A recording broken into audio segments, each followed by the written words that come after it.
This conference will now be recorded. Six. Call the meeting to order. First thing is the pledge. I pledge allegiance to the flag of the United States of America and to the republic for which it stands, one nation, under God, indivisible, with liberty and justice for all.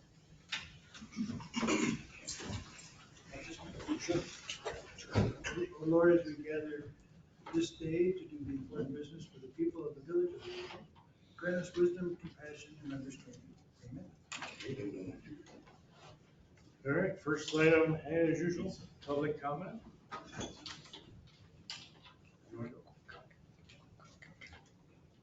Good evening.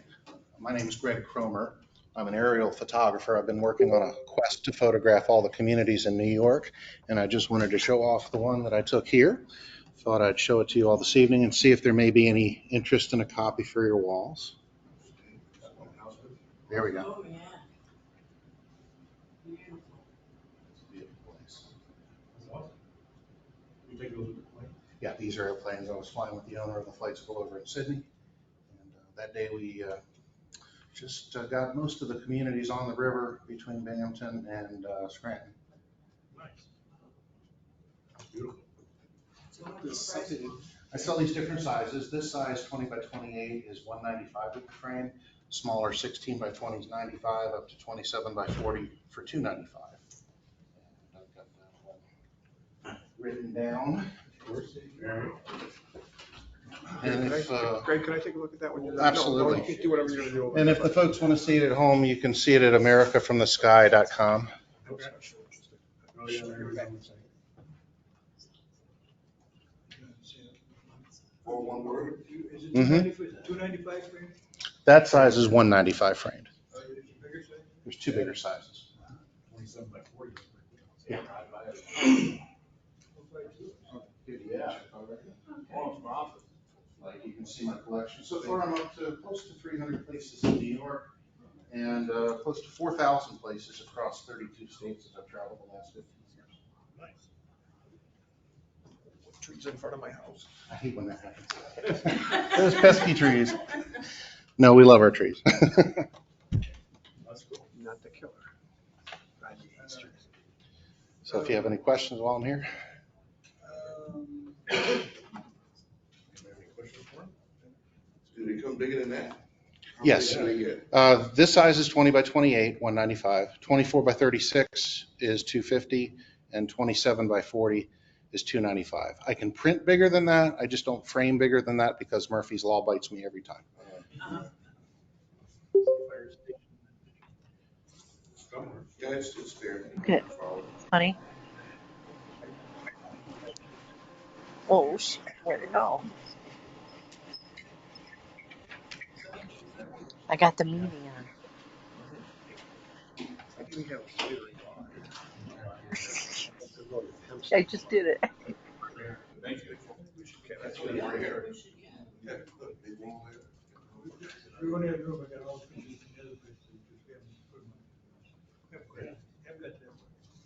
Be nice for our decorating. Yeah, I think we're interested, we just have to figure a size. Yeah. Get in touch with them. Okay. That one's not for sale.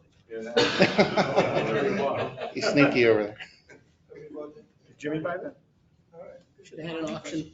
Did you buy Yeah, that? if Did you buy that have a already, big Jimmy? space, bigger is definitely better. You don't lose any quality with it. Yeah, that's. And if in the future now or in the future, if you have any special needs for aerial work, I can provide that. There's a form on my website you can fill out, and I'll get back in touch with you and figure out the time, price, and all that good stuff. Very cool. Thanks for stopping by. Well, thank you very, very much. Thanks, Greg.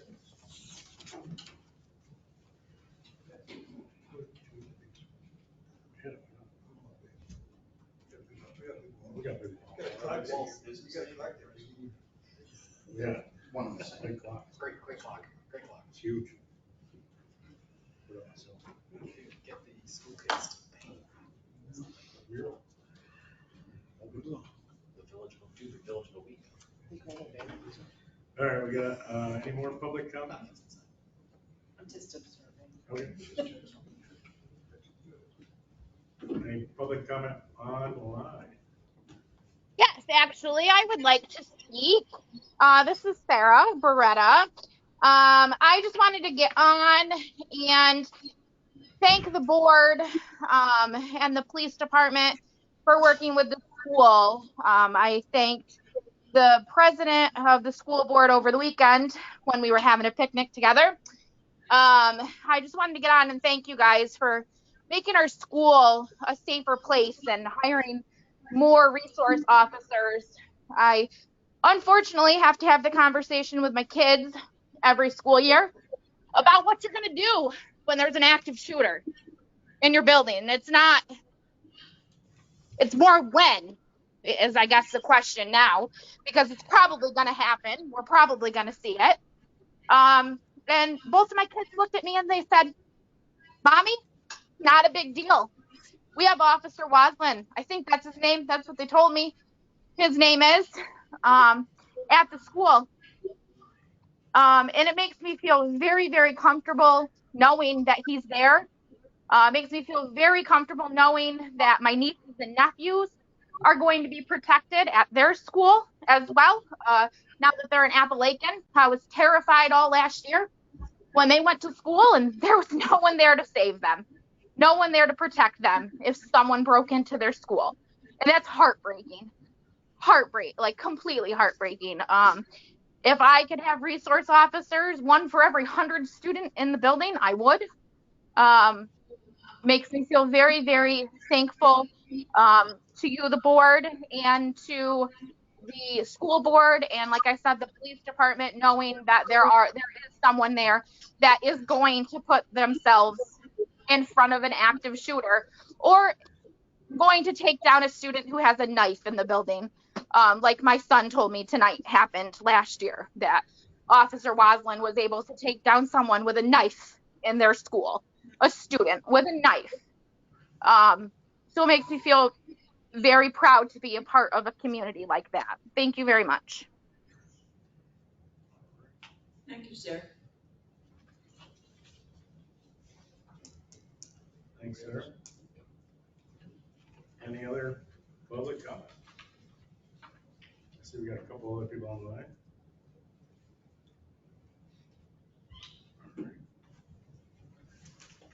Moving on, department head reports. We got Tracy, we got. Just a couple things, from when I was filling in at DPW, I wanted to mention the snow and ice guards that was approved for the 90 Temple. Materials are in, contractor said he will be in later this month to do the installation. So that project is moving forward slowly with the material change thing, but they did finally come, and the overhead door have been replaced. Baker had replaced one full door and the partial other ones upgraded to the tracks and all that and made them much safer for the guys. So those two things have been done there. Did want to mention that with this heavy rain we're having some pretty heavy leaks at the Thermare building at the plant. Okay. So this roof was, I want to say, about 12 years old before the upgrade. With the upgrade, the contractor enlarged some exhaust vents, took out some penetrations, patched those holes, added new penetrations, so there's about 8 new penetrations. It appears that some of that's leaking. I did get a hold of BCA today to see kind of what kind of warranties. Got no answer, got no return calls yet. Because we had some issues with leaks before, they come back and fix them. And I was told that in anything like that, if they fix it within the year, then it goes from that date on another year. So it should be covered, but I'm trying to reach out to them, waiting to hear from that, depending on what I hear there, if I'm gonna have to get a contractor in to, with all the patches, I'm just not sure if it's worth patching again, or if we need to look at a complete replacement. There wasn't money in the budget to do that, that's why they did so many patches for the upgrade, unfortunately, but, so, depending on what I hear, what I might come back with next time on that, I don't know. But, and then a question for you, Nate, has Hunt ever got with you on the easements and stuff for the DRI sewer line rehab? That should be very soon. We've been hearing that for a year. You wanna reach out to them on that? You want me I've to? reached out to them before, I'll do it again. I mean, I mainly need a list of the properties and the owners. I mean, I did properties, I can look at the owners. But then some sort of a survey showing what it is, what it is we're. And that's what they were waiting on, which they were out last week or the week before. Doing the survey. And that's what they're waiting for. Okay. I just know that was gonna take some time on your end and stuff, and so I know that when you get this project going, and so, just hadn't heard anything. The thing on my end is I've got 2 other doing sewer to water easement projects right now with like 30 and 40 properties, so I've got the forms handy. Okay, Working out the process. that's all I have at this time. Do we have anything for Tracy? I don't think you have any. Just the You have the EDU thing, if you wanna, do that now. We could. Wait, it gets on here. So, On the agenda. it's on the agenda, laundry EDU count, it's on the second page. We wanted to make an adjustment to the appendix A, right? Yeah, So this would be for any and all incoming if potentially, so that we just change the rate altogether. for laundromat, yes. Right. I mean, I was on vacation this week, so I texted Tracy a little bit to get the gist of it. Doesn't occur to me, because this is appendix to the code chapter, I think we have to do a local law to amend the appendix. Okay. Because it is enacted as part of the original. We weren't sure that we But I mean, if the board is. Discussing it now. What's that? Having a public hearing. Second page of this. Yeah, but I was just saying, I don't think it needs to be a local law to change the EDUs assigned to a particular use. Which is fine, I mean, you can certainly do that, it's just, if the board is thinking, all right, let's do that, then I'll put the local law together, and you can schedule a public hearing. It's probably too close in time for the next meeting. Yeah, since it's Tuesday. Yeah, but I would say for the first meeting in October, you could have the local law public hearing and adopt it. So, Move that we have a public hearing for the EDU appendix H. I'm sure we don't have a number yet for this law. and I don't remember what number we're at. I think it was 3 years. 3 or 4. Was there a suggested rate?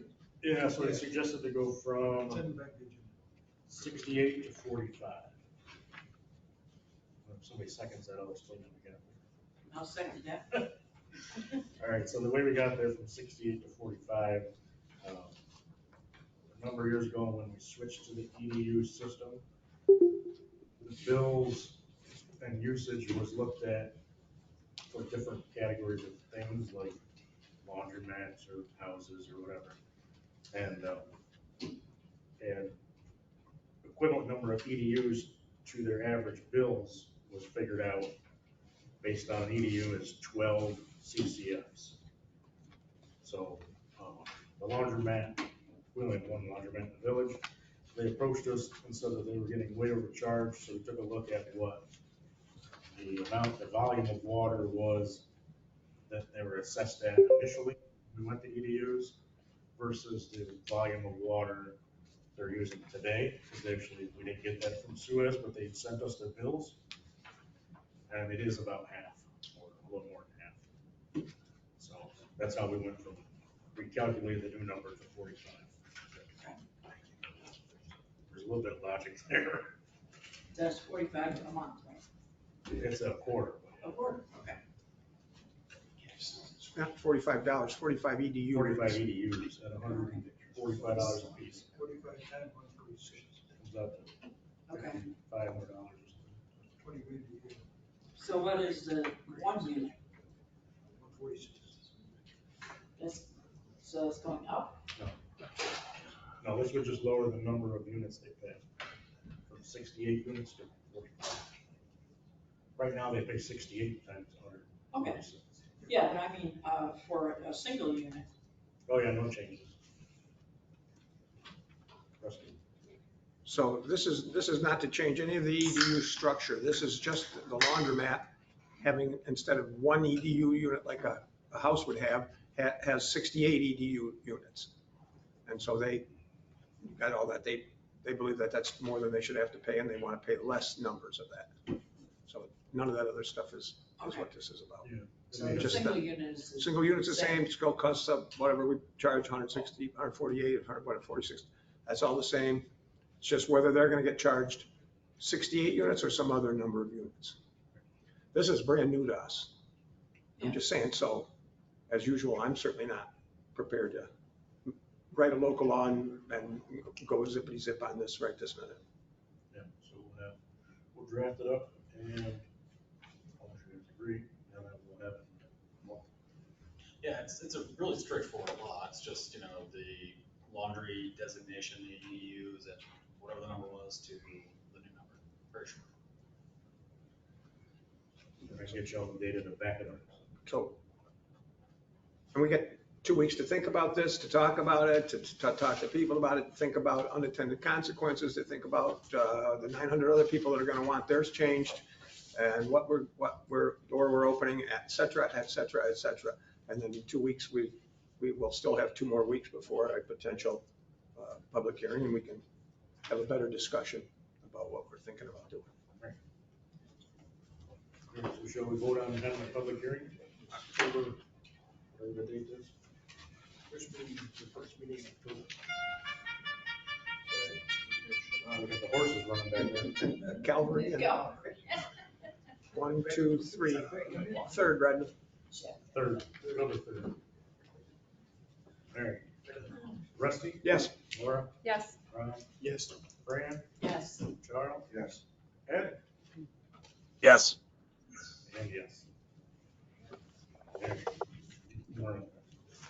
I just have a comment about the sewer department. When we hear about what's going on all over the country, infrastructure, it's wonderful that we went ahead and got all the phases done in the sewer department. We're all set, thank God. I will say, I don't know, it's not the right place to advertise it, but our end product is now not a biohazard and it's fertilizer. And apparently it's amazing fertilizer. Absolutely. So, Yeah. How much does that cost for the village residents? So come pick it up. And- No cost. That's what I thought. Free fertilizer. I guess make sure you gotta mow 3 times a week. We'll put it in the backseat of their car. Gotta bring a tarp or a bucket in here. You can try it. Is there anything the board has to do to try to get on the downstate law?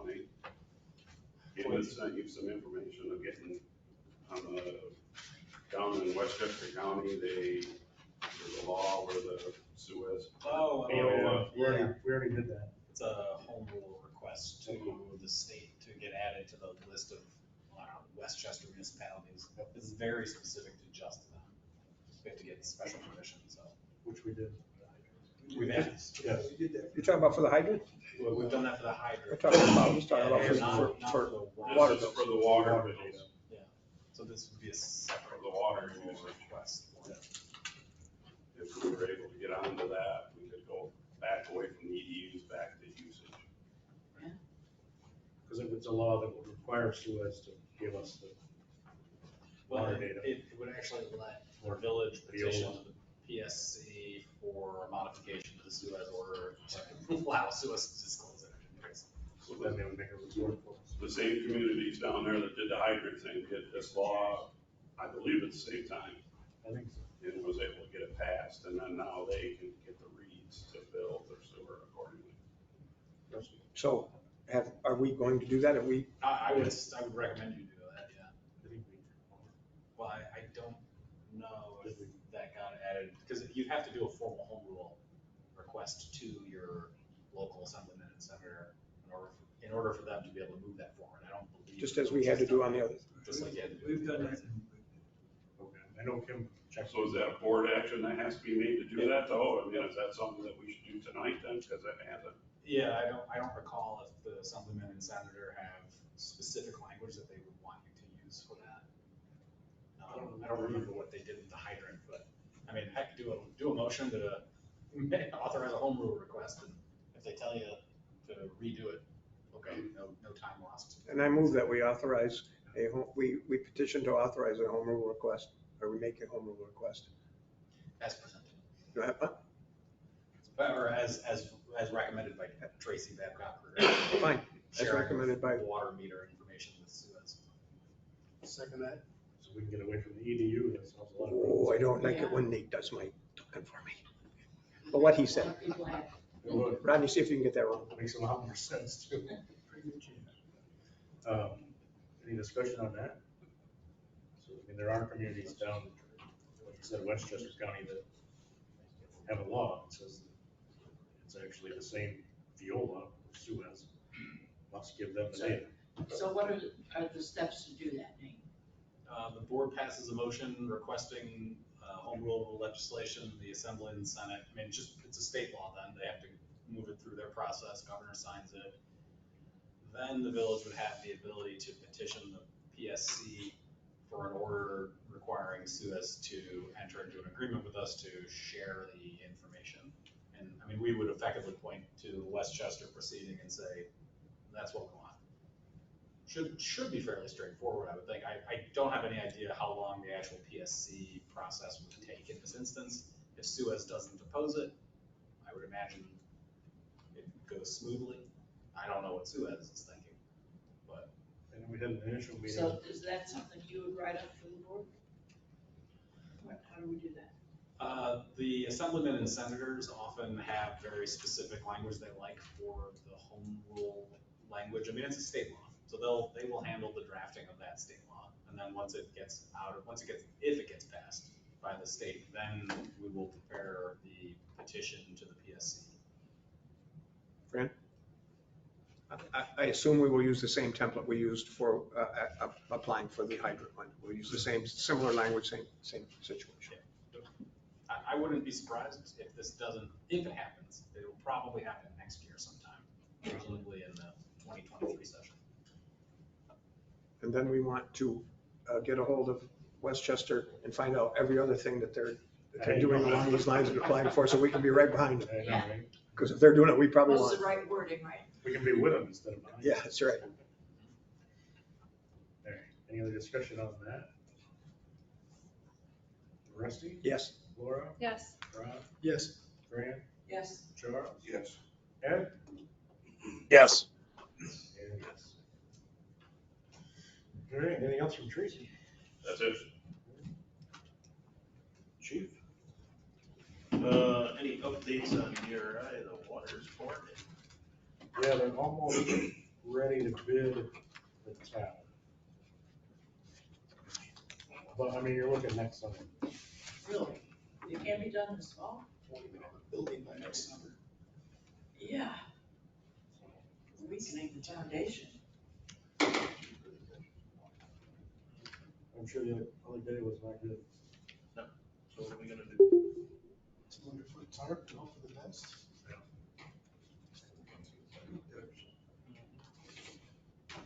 And it's coming through the sidewalk and everything. Yeah. That's the DRI status. Is they're finalizing the construction documents for the tower. To bid it. Hopefully for next construction season. Well, I don't know what you guys wanna do, but Paul can speak on behalf of the station too, but it's becoming pretty unsafe, so. We gotta do something quick. The Wallen Station 2. Did you say the Wallen Station 2? Yeah, we'll look at the NIMR report. Yeah, you're talking right now about the. Yeah, the water's pouring in.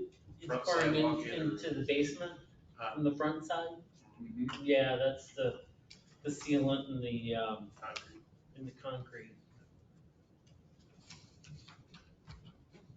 Is that like a quick fix we can do now? Is there anything we can do about that?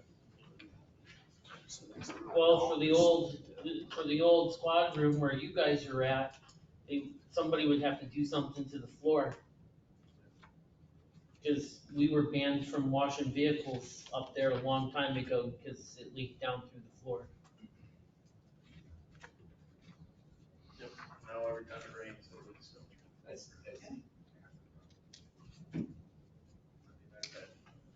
Yeah, we had to do something. Fred looked about at it. it, there's nothing we can do. That's not even a major problem. Concrete, you can see rebar down there. Go down there. Yeah. So for that rebar, back in 95, 94, 96, Easton was chief. And they had an engineering firm come in and they added the one beam that goes across for weight. I agree, but it's still flaking concrete off. It's Oh, still oh, not, yeah. it's not safe to even be down in there as far as I'm concerned. He's going to. That would bridge, they would shut it down and rebuild. Well, When we were there with him, he wasn't very keen on it. well, I mean, I know, we're gonna get into the woods here, but he's not a structural engineer, he's an insurance adjuster. I understand that, but it doesn't look good either. If something does happen, We should probably get some engineers down there and know what they're talking about. Well, we walked up through there, back when they were looking at the roof, got nothing out of them, so I don't know what avenue to take other than telling this board that building is unsafe. Did you ask for a specific opinion about the structural integrity of the building? Or did you just walk them through? we walked him through it. Three And they different looked guys. around and they're like, He no, called we're for in it. for it. I mean, because they're not gonna necessarily give you a formal opinion that you can take action on unless you really ask them for it, in which case they'll really do a report and opinion on you. And they're charging money for it. They're probably gonna charge you money, but, I mean, that, or you have your code enforcement officers go through and ask, is this an unsafe structure? Codes can require, under the code, they can require a structural engineering assessment. Why are you doing that on that code? You know, Yeah. I mean, it's rough. And they did that after the flood too.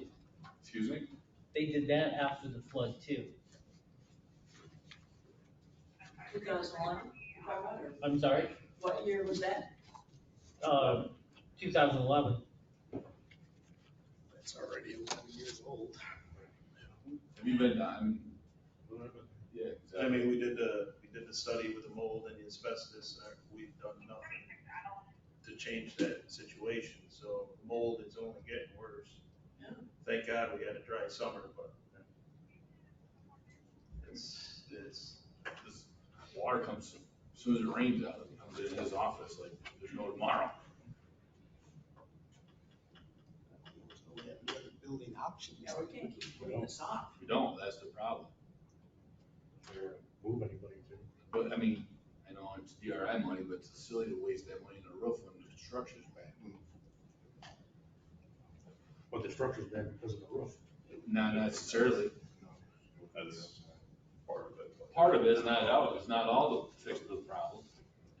look, I know the village $5 is, million. the village isn't rich and we don't have a lot of money, taxpayers definitely don't need to build another building, but you do need a grant writer, first of all. But it's gonna cost you a lot more in the long run if something happens to a person in that station. There are old elections in there, we have fire EMS in there, something happens to one of those members. You could have probably built 3 buildings. We just don't have any, even if we said tonight to build a new building, it's 3 years from now. I completely understand, but we gotta figure out the avenue to move forward. Yes. Just not keep saying, well, we're waiting for a DRI to fix the roof. And I'm not saying it's you guys, I'm saying it's bad. No, we can't At, wait another at year. least get an engineer in there to see if it's safe or if it's gonna take $20,000 of repairs to fix the floor so it doesn't leak into the basement anymore. Well, that's a small leak. That's, yeah. That's, I mean, we've even condemn the big trucks going in on that floor. So the floor can't be strong enough to hold the weight it should hold anyway. Right? Can't put the trucks in there. We haven't done that for years. I understand that, but Okay. it still can not make it right. So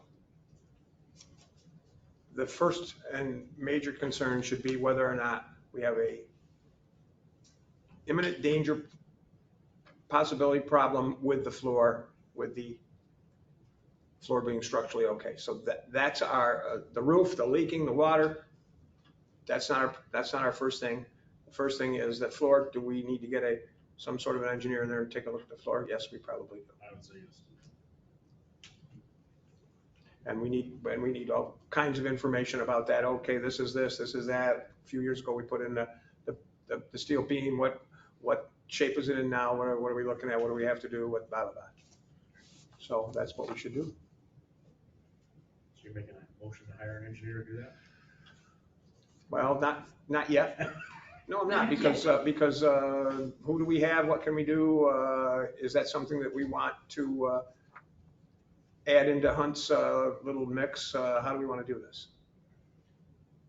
I would suggest asking Hunt for a proposal for, that limited purpose. And then, or it's almost, you can do two things. One, specifically opine about the floor. And then two, has anyone done like a building condition survey of the firehouse to say like, here's everything that's really wrong with it? Not that one. Okay, so you've already got that done. So then it's maybe just really narrowly on the floor. And then by the next meeting, I'm sure Hunt could say, here's the cost for doing that. And you could potentially, if you're inclined, approve it at the next meeting. So as we do that, Station 2, wall. So if we're going to do that, same time we want them to look at the wall on Station 2, because that's another safety issue. And I will say, it's good that you're doing this in response to the report, because, one thing insurance companies don't like is when you don't follow through on what they're telling you to do, because that's how they discount coverage. We don't want that. And it is exactly that, is in response to NYMER's report. We gotta make sure it's safe for the building not to fall on somebody. So do we need action? I don't know if we need action, just to ask Hunt to come and give us a I think the chief or the mayor could do that. proposal on that. I guess the only thing that I would ask the chief and mayor, because I think it's within your authority, do you tell or in Paul too, do you tell anybody, don't go in there, don't go on this floor? Is that something done? Well, you have 3 ambulances, a brush truck, a gator, and a bread truck all parked in there. I mean, the ambulances are the heaviest, 14.5 apiece. Yeah, I mean, I guess, I'm just thinking through worst case scenario, right? So maybe start thinking now, not that you have to implement anything, but thinking now about like where does alternatively house these things in the event that it's the worst case scenario. In the event that the engineer comes back and says, get everything off of there. Right. Yeah. And we're gonna know things in specific too, because we have 5 places there where we can put things, and so we're gonna know all that. We're gonna know, is it everywhere? Is it over here? Is it here? Is it this? So we're gonna need to know all that. Like you said, we still got the mold issue, but there's no point cleaning that up till we can fix the roof. It's just gone. That mold's just gonna keep creeping down.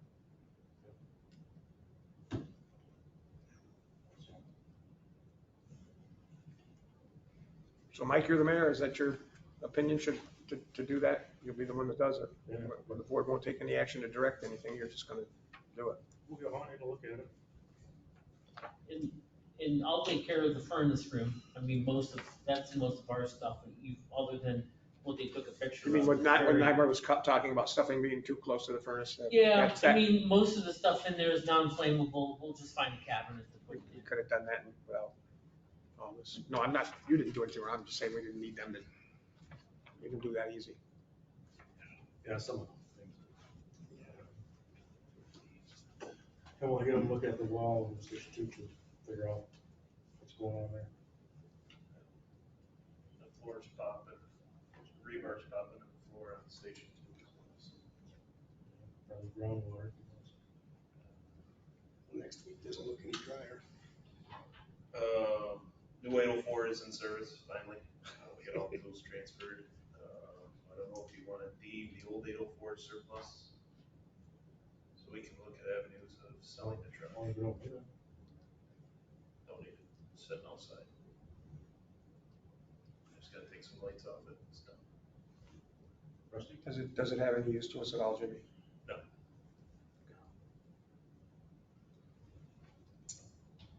Someone wants to make a motion for that? I'm trying to think how we call that. How do you, How do we identify it? well, so, how are you planning to sell it? Or, find it? Are you gonna put it like an auction site or? We did just join up internationals. Was that the Tracy's auction site? Yeah, we used auction and international.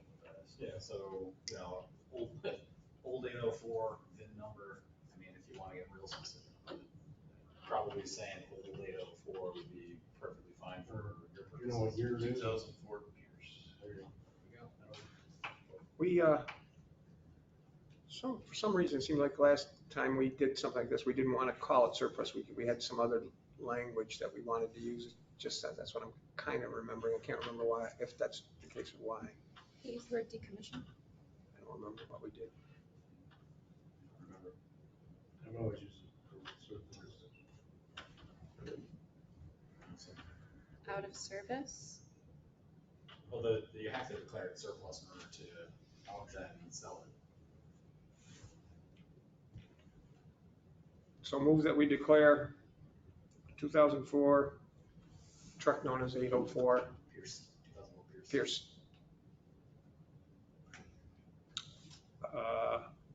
Surplus.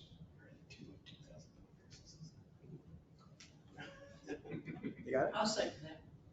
All right. Oh, sorry, and then, does the board have a standing, I don't believe the board does, but might happen. Do we have a standing motion to authorize things declared surplus to be sold through Auction International?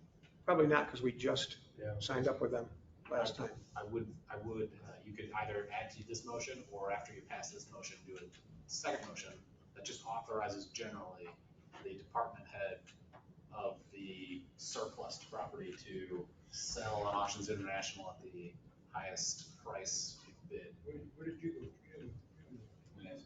You went to. Manasseh was what we sold the last surplus stuff. Auction International, a local, any auction site, something like that.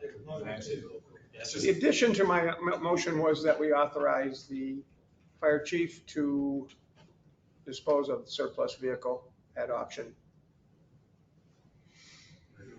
Didn't say where. Can you leave that local in case a local fire department's interested in buying? They don't have to go through an auction. Yep. It would still be an auction. It would be. Dispose of we allow the fire chief to dispose of the fire truck at his discretion or at auction.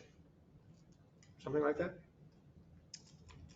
Does that meet muster? for fair and adequate consideration.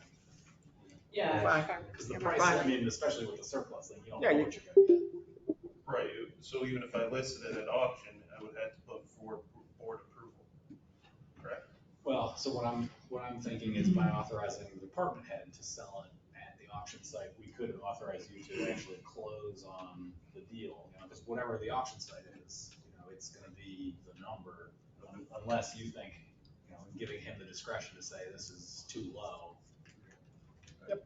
I mean, the board could also set a minimum floor. He's gonna do it just fine, and if he doesn't, he won't be the fire chief anymore, so that's not a problem, which won't make him crazy. Good reason to resign.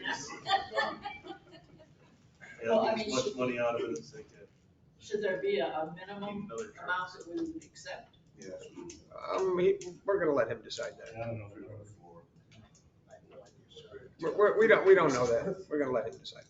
We were offered 10,000. I'm talking the middle of my motion. We were offered what? 10 grand for trade. So we shouldn't be talking in the middle of the motion, but, so do we have the motion? We're just gonna declare it surplus, chief to sell it at his, dispose of it at his discretion. So you said at his discretion or auction international? Did you or just hear what I auction? said? Because what I just said is the motion. All right, well, you said it the first time and then Well, reviewed it. I'm just saying it a different way, aren't I? All right, so at his discretion doesn't include the fair market value, or any,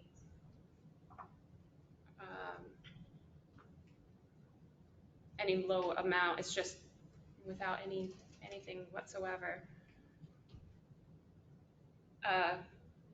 Would you be willing to add, just as his discretion as your motion, or? Yeah, I'm not concerned about putting fair market value or trying to determine that or putting a minimum.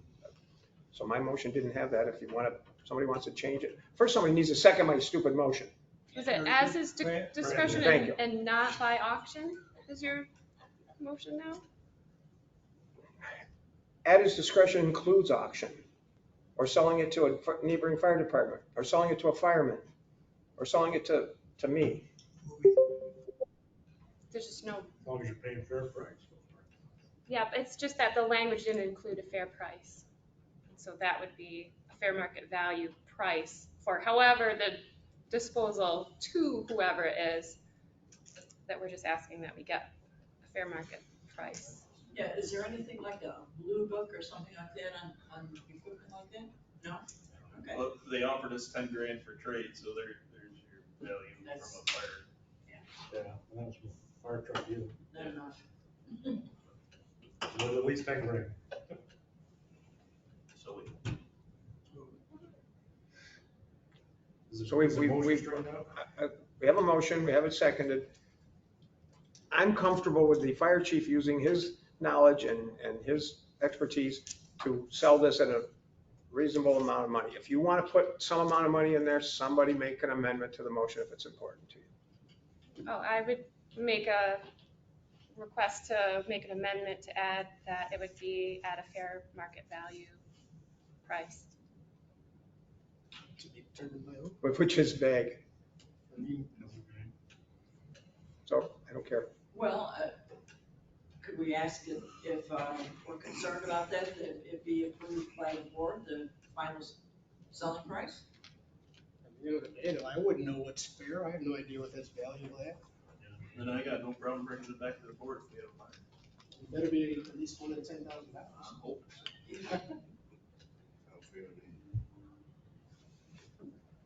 It's simple language that we include in a lot of other motions and deals that we've had, that we've discussed the prices about things. We already had this discussion with other vehicles, that we gave this blanket permission to the department heads. So what are we Right. doing here? So we said like a police car that was commissioned, that it could be, sent off to auction, or an officer or somebody or employee could bid on it. Like, And what we I'm said, saying is we've as already had long this as it went discussion. at a fair market price. And what I'm saying is we've So- already discussed this. Why are we even talking about it now? We gave permission to our department heads to do this. So is this kind of repetitive? Well, I think Laura's point is that we wouldn't buy something that was not at a fair market price. Why should we sell something that's not at a fair market price? And why should we not be willing to say that we will sell something at a fair market price? I don't know why we're arguing about this. That seems like common sense. My argument is that we've already done this. It's repetitive. So I don't care how we word this. We look back a couple of meetings and already look at what we did. Because we had to get permission for the other vehicles to be sold out as surplus, which I'm sure included the fair market value aspect. But if we want to be repetitive and do the same motion again, that's fine. I have no problem with it, but it seems like we're wasting a half hour of time here. Well, would we? Fine, I mean, most of what we put it. I'm adding to I'm withdrawing my motion and adding the fair market price to my motion. Okay. Thank you. Okay. All right. Shall we vote on that at the fair market price? And someone's seconding my, Yes, I second it. oh, you have to second it again, Oh, okay. because it's new. Rusty? Yes. Laura? Yes. Ron? Yes. Fran? Yes. Charles? Yes. Ed? Yes. And yes. Anything else? So we submitted for the AFP grant a while, almost a year ago. They asked questions, so it sounds good in our favor, so hopefully we'll know something next few weeks. And that We'll was- buy us a new cascade system for the station, fill the air pack bottles. Cindy's been working very hard on that, so I'd like the board to acknowledge that she's gone above and beyond to see that this paperwork's through. Our golf tournament is this Saturday. We'll be there. They're playing, and then just switch hats, to the fair board. I would like to thank, all you board members, especially, Mr. Fred for helping out during the fair. It was a fantastic fair, I think, again this year. A lot of cleanup has happened, thanks to DPW and a lot of people within the village. If we can just keep the spray paint bandits out of there, we'll be golden. Thank you. That's all I got. Anybody have anything for the fire department? Well, I don't think we've answered the question, what are we gonna do about that leak? We can't just go on another year letting it continue raining on into that building. What are we gonna do? I guess we can see what our options are, but really the leak's coming from the tower, and the only way to fix it is to fix it. They're telling us it's $300,000. Gotta come up with a solid plan B, because I mean, if there's gonna be snow, there's gonna be rain. I know. I don't think put a Just tarp gonna on get it or worse and something. worse. I'm sure we do an assessment of what damage it can maintain after this week. Yeah. It's a good week. I'll talk to him too about that. See if they have any plans, until we get it fixed. What we could do is a temporary. Okay. Thank you. Tarps, yeah. Duct tape and tarps. Oh, you should all cut it. Flex seal. There put some flex seal. Yeah. Spray it up there, we go. 1,000 rolls of duct tape. Yeah. Duct tape and flex seal. Hold my truck. Anything else for the fire department? All right, Freddie? As y'all know, we've been working on changing out catch basins around the village. We did a couple more this week on Lake Street. We have a couple more on East Main and Farm Road we have to do next week. So we've been really catching up on all the catch basins, getting them done. We trimmed a bunch of trees in the cemetery. Baker finally put the doors in for the DPW garage, and we wired them all up, so they're all working good now. Everything's up to snuff on that. Roofers started the roof today. And since we're talking about leaks, the other problem is the old office is really leaking into the DPW garage. And when the roofer guy came, he told me that it was pretty rotten, and this morning when we came in, it's leaking into the breaker room now, into the DPW garage. So where the office building's tied onto the brick, it's only a matter of time.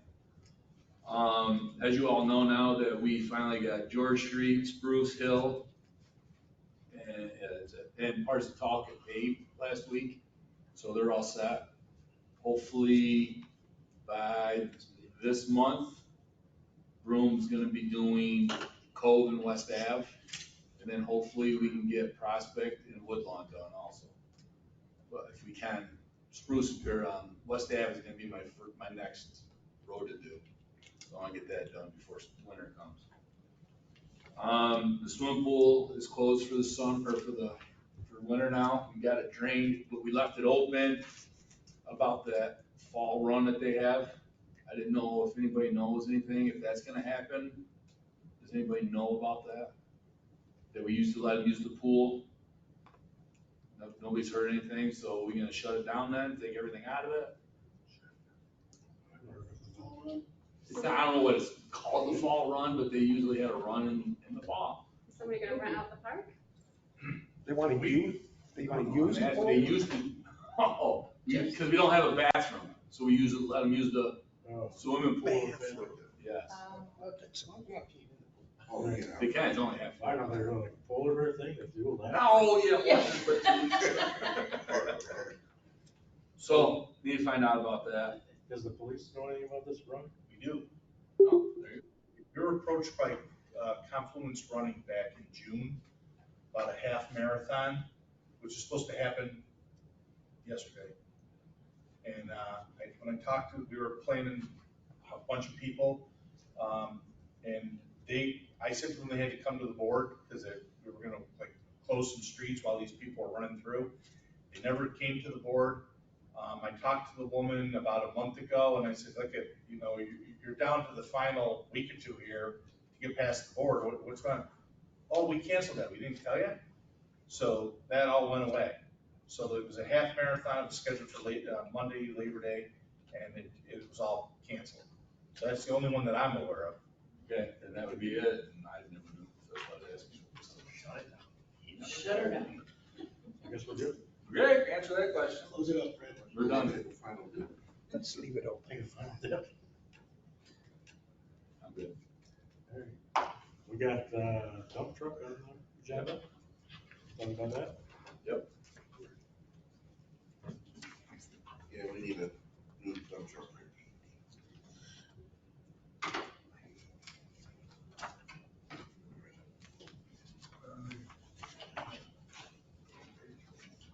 Oh, yeah. So, yeah, we wanna make a motion to approve the resolution authorizing the purchase of a dump truck and related equipment for an amount not to exceed $96,000 and authorizing expenditure for said purchase from capital reserve funds for Department of Public Works. I second.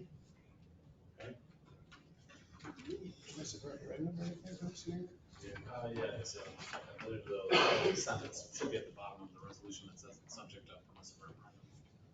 There isn't the full resolution. Oh, right. Yeah, we have a resolution. Yeah, there's a short form on the agenda, and the full one, I think, was And also. the full, Because we're gonna use a reserve account. I believe if we finance this through the local, through bonding, it would be longer than 5 years, which is why it would be subject to permissive referendum. Do they have this already made or something? I have to get back with Alex at Robert Green. yeah, the truck is I just available go through the for steps to get it done first. If he has one. purchase at a cost of $95,883.32 at Robert Green Truck Division, Route 17. And I believe it's through the state contract. Yep. so- Yep, State it is. We've bought trucks on, this year we just bought our last truck. Yeah. What is the related equipment? Dump truck, 3500, Dodge, dump I truck. don't understand that. It says dump truck and related equipment. Plow and Salter is on it, Plow and a center. yes.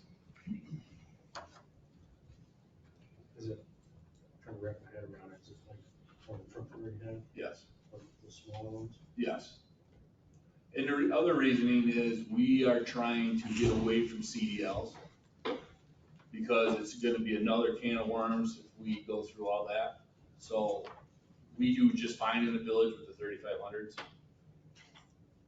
And like I said, especially if we are going to get the south side and if they open that up and we gotta maintain that road. I don't wanna put a dump truck on it.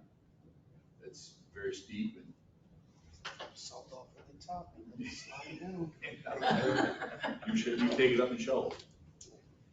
Just one of those ski-lifts. Yeah. Yeah, yeah. So as long as we keep it in the village, we're cool with just somebody being able to operate it, that's, you know. The truck that we're buying now, yeah, you don't have to have a CDL, no. No, that's one of the reasons I want to stay with a 3500, so we don't have to have a CDL. Super weight, right? Yes. Yeah. Yours is what was your one? 6500, he goes all up to 65, you don't have to have a CDL. Rusty. Have we discussed this in the past? We've never discussed this before at all. This is a dump truck. I know what it is. Have we discussed 2 meetings ago, 1 meeting ago, 10 minutes ago, buying a $96,000 dump truck? I'm not incredibly comfortable sitting down in a meeting and having somebody tell me, well, we're gonna buy a $96,000 dump truck. I'm just not comfortable with that. Maybe, I don't know whether we shouldn't do it, but surprise, surprise. Was this a planned purchase in the budget? No, we didn't have to put it in the budget. And so, yeah, so there's nothing, yeah, when did the decision get made to look at the purchasing the truck? What's the status of our other dump truck? The one Chevy is pretty old and getting whooped on, and we need to upgrade our fleet. So there we are. And our big dump truck is so rusted out that it could go anytime. And there was two that were out of service when I was filling in that we just declared surplus and went to Manassas and were sold. You know, they were just sitting out there in the boneyard that hadn't been used. So the fleet is depleting at DPW and wanting us to get put in reserve every year to purchase trucks like this. If we have it, we can use it for that. Yeah, I mean, we have the capital reserve to purchase it. I don't see. Right, but I think the Rusty's point is just the. My problem is that I walk in this room and somebody says to me, we're gonna buy a $96,000 dump truck, and I don't know anything about it. We haven't had any discussion about it. I don't know, what's our fleet like? What trucks do we need? How much do we have in our capital reserve? Is this the one we need? Does this deplete us so that we can't buy the one that breaks? I don't know anything because I just walked in here now. I'm not comfortable. But now we do. But we just heard what, I mean, in case we didn't know before. Okay. So, What did? But you're right, we didn't know, you didn't know it before. That this was going on? No, I didn't. Did you know we were buying a dump truck? No. How about you, Ron? Do you know we were buying a dump truck? Until Saturday when it's not on the agenda. Just point out that I'm not comfortable with this type of procedure. So how much do we have in our capital reserve? At least a couple $100,000. So we don't know. I can go look, I mean. Give me a general feel. I'll go look. Do you think it's a couple $100,000? Go for it, I will. I don't want you to go look. If it's even that, we have enough to get a dump truck. That we need, because the fleet is depleting and. Right, but the problem is we just heard about this need. It's better now than late, than never. Well, I agree, but we should have had this conversation. We had other 6 stuff months to discuss. I mean, I'm not trying to attack you. I No, understand where we Rusty's had coming other from. stuff to discuss. I mean, the dump truck was probably not at the forefront until we actually really do need it. Well, I know. I bought one with the sewer department. He showed me the old one. We went through it. I brought it to the board. We discussed it. That's what I'm doing now. That's what he's doing. I wrote it up, got it called in by Grant, because I didn't know what the truck was gonna cost. I talked to He just gave her all the Charlie. information. I brought it to you as the information here at the board. Right, but the way this is set up now, it's like with the resolution, we've got to buy it today. And I it's never not- said you had to buy it, I just No, brought we're it not- to you guys. Right, but that is what the resolution looks like on the paper. That's what the issue is. Is that all of a Okay. sudden, we've got to make this decision. Which, if there's a need, there's a need. I totally get that, but You can wait Well, another if- month, whatever you wanna do. If the board members are uncomfortable, then maybe we need some of these figures to look over before next meeting. And you should have gotten the bid. Did everybody get the bid? Or do I? You have them. I've never seen it online or here. No, I got bids here. But I figured it was going on the state bid. Yeah, it is. Well, here's the exact details of the truck. I figured we got it.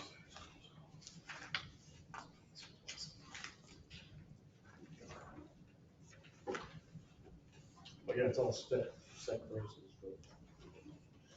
Well, there's the details of the truck. Rusty? So anyways, yep, Fred, this isn't, this isn't anything about you, where you did this or anything like that. What do we have, just in general, coming up? Do we have a bunch of other vehicles that we're in trouble with? Do we have a No, bunch of but things? we're gonna be in trouble about mowers. See, that's the kind of thing I'm talking about, you know, we got a certain amount of money and what things do we got coming and what's on the edge and what do we have to buy and. Mower's gonna be your next investment. But probably not till next. Okay. We don't wanna wait till the last minute, so we'll be having the same discussion. It's about the same principle. And winter was coming, so I picked truck. Do you have any idea what a mower's gonna cost? 65 for the 3 deck and about 20 for the 0 turn. Size. Whatever you want.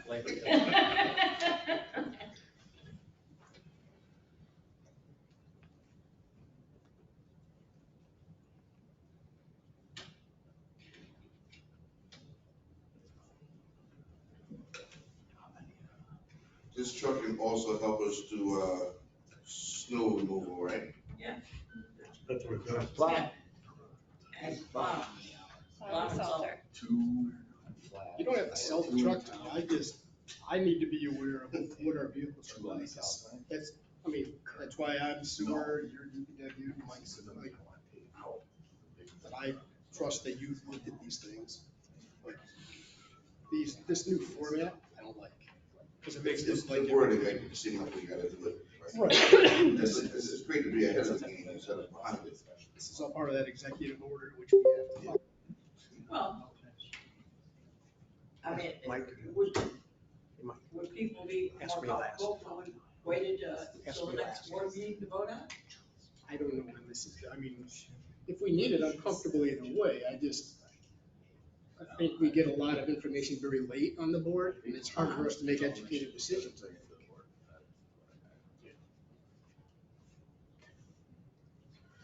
Well, I know, beat my own horn here, but I know when we did our annual meeting, we talked about not doing 2 meetings a month and doing 1 workshop at 1 meeting, which would have eliminated this.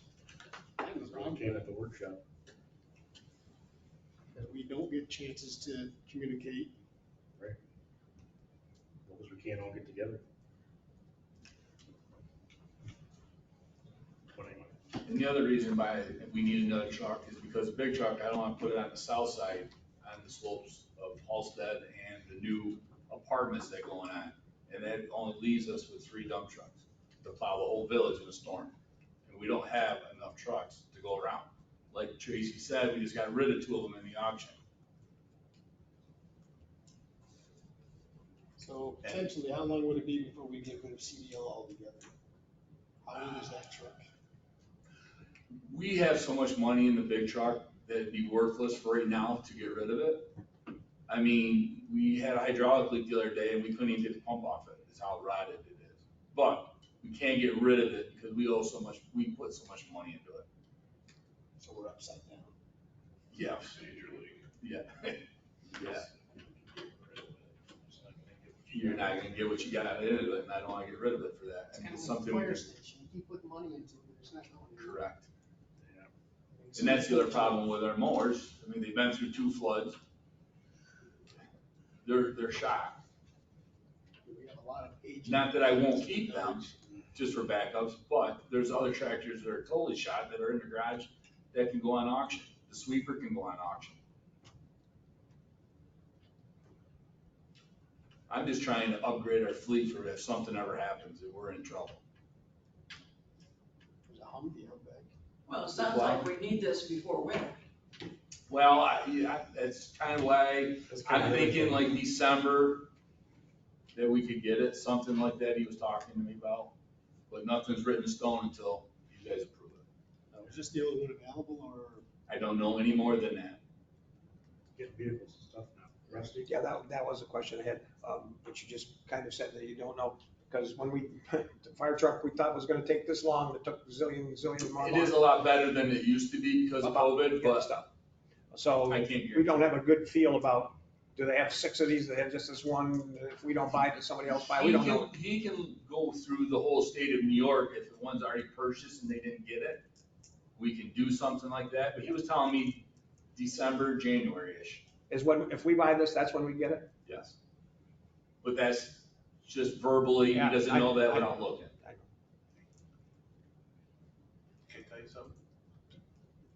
I ordered 100 trucks last March, and I've got 37 to date, and they're all plow trucks. So if he's got one available for you, I would tell you, do your homework and Go for it, yeah. at least let them put the truck on hold. If you put it on hold, it's not costing you anything. I'm telling you, they're very hard to come by. Rusty? When we start voting and stuff, that's the time to no more talking, no more discussing. When you start voting, you're just voting. So I gotta do my talking before we start voting. I want to vote for the dump truck. I want to vote against this because I'm not happy about having to do it like that.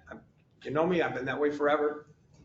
And now we have another piece, which we always understand, which is that same piece of availability. And if you don't do it, you're gonna probably be sorry.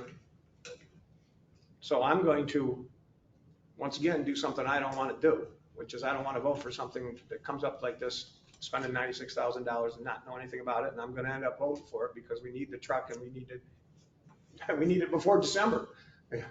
But, so that's my piece. Let's vote for it. And it's state bid, so you're not gonna get any cheaper. It wasn't about cheaper. It was just Then process. I'm apologizing to you You because I didn't was do it. told to bring it in here. You didn't do anything wrong. You didn't do anything wrong. It's Well, I don't- the format of the paper is the issue. So let's vote for the truck, guys. All right, so we had a motion. We already had a motion, we have a second by, All right, so let's vote on that. We'll go the opposite way. Fran? Yes. Charles? Yes. Ron? Yes. Laura? Yes. Rusty? Yes. Ed? Yes. And yes. Yeah, sure. Pray for it.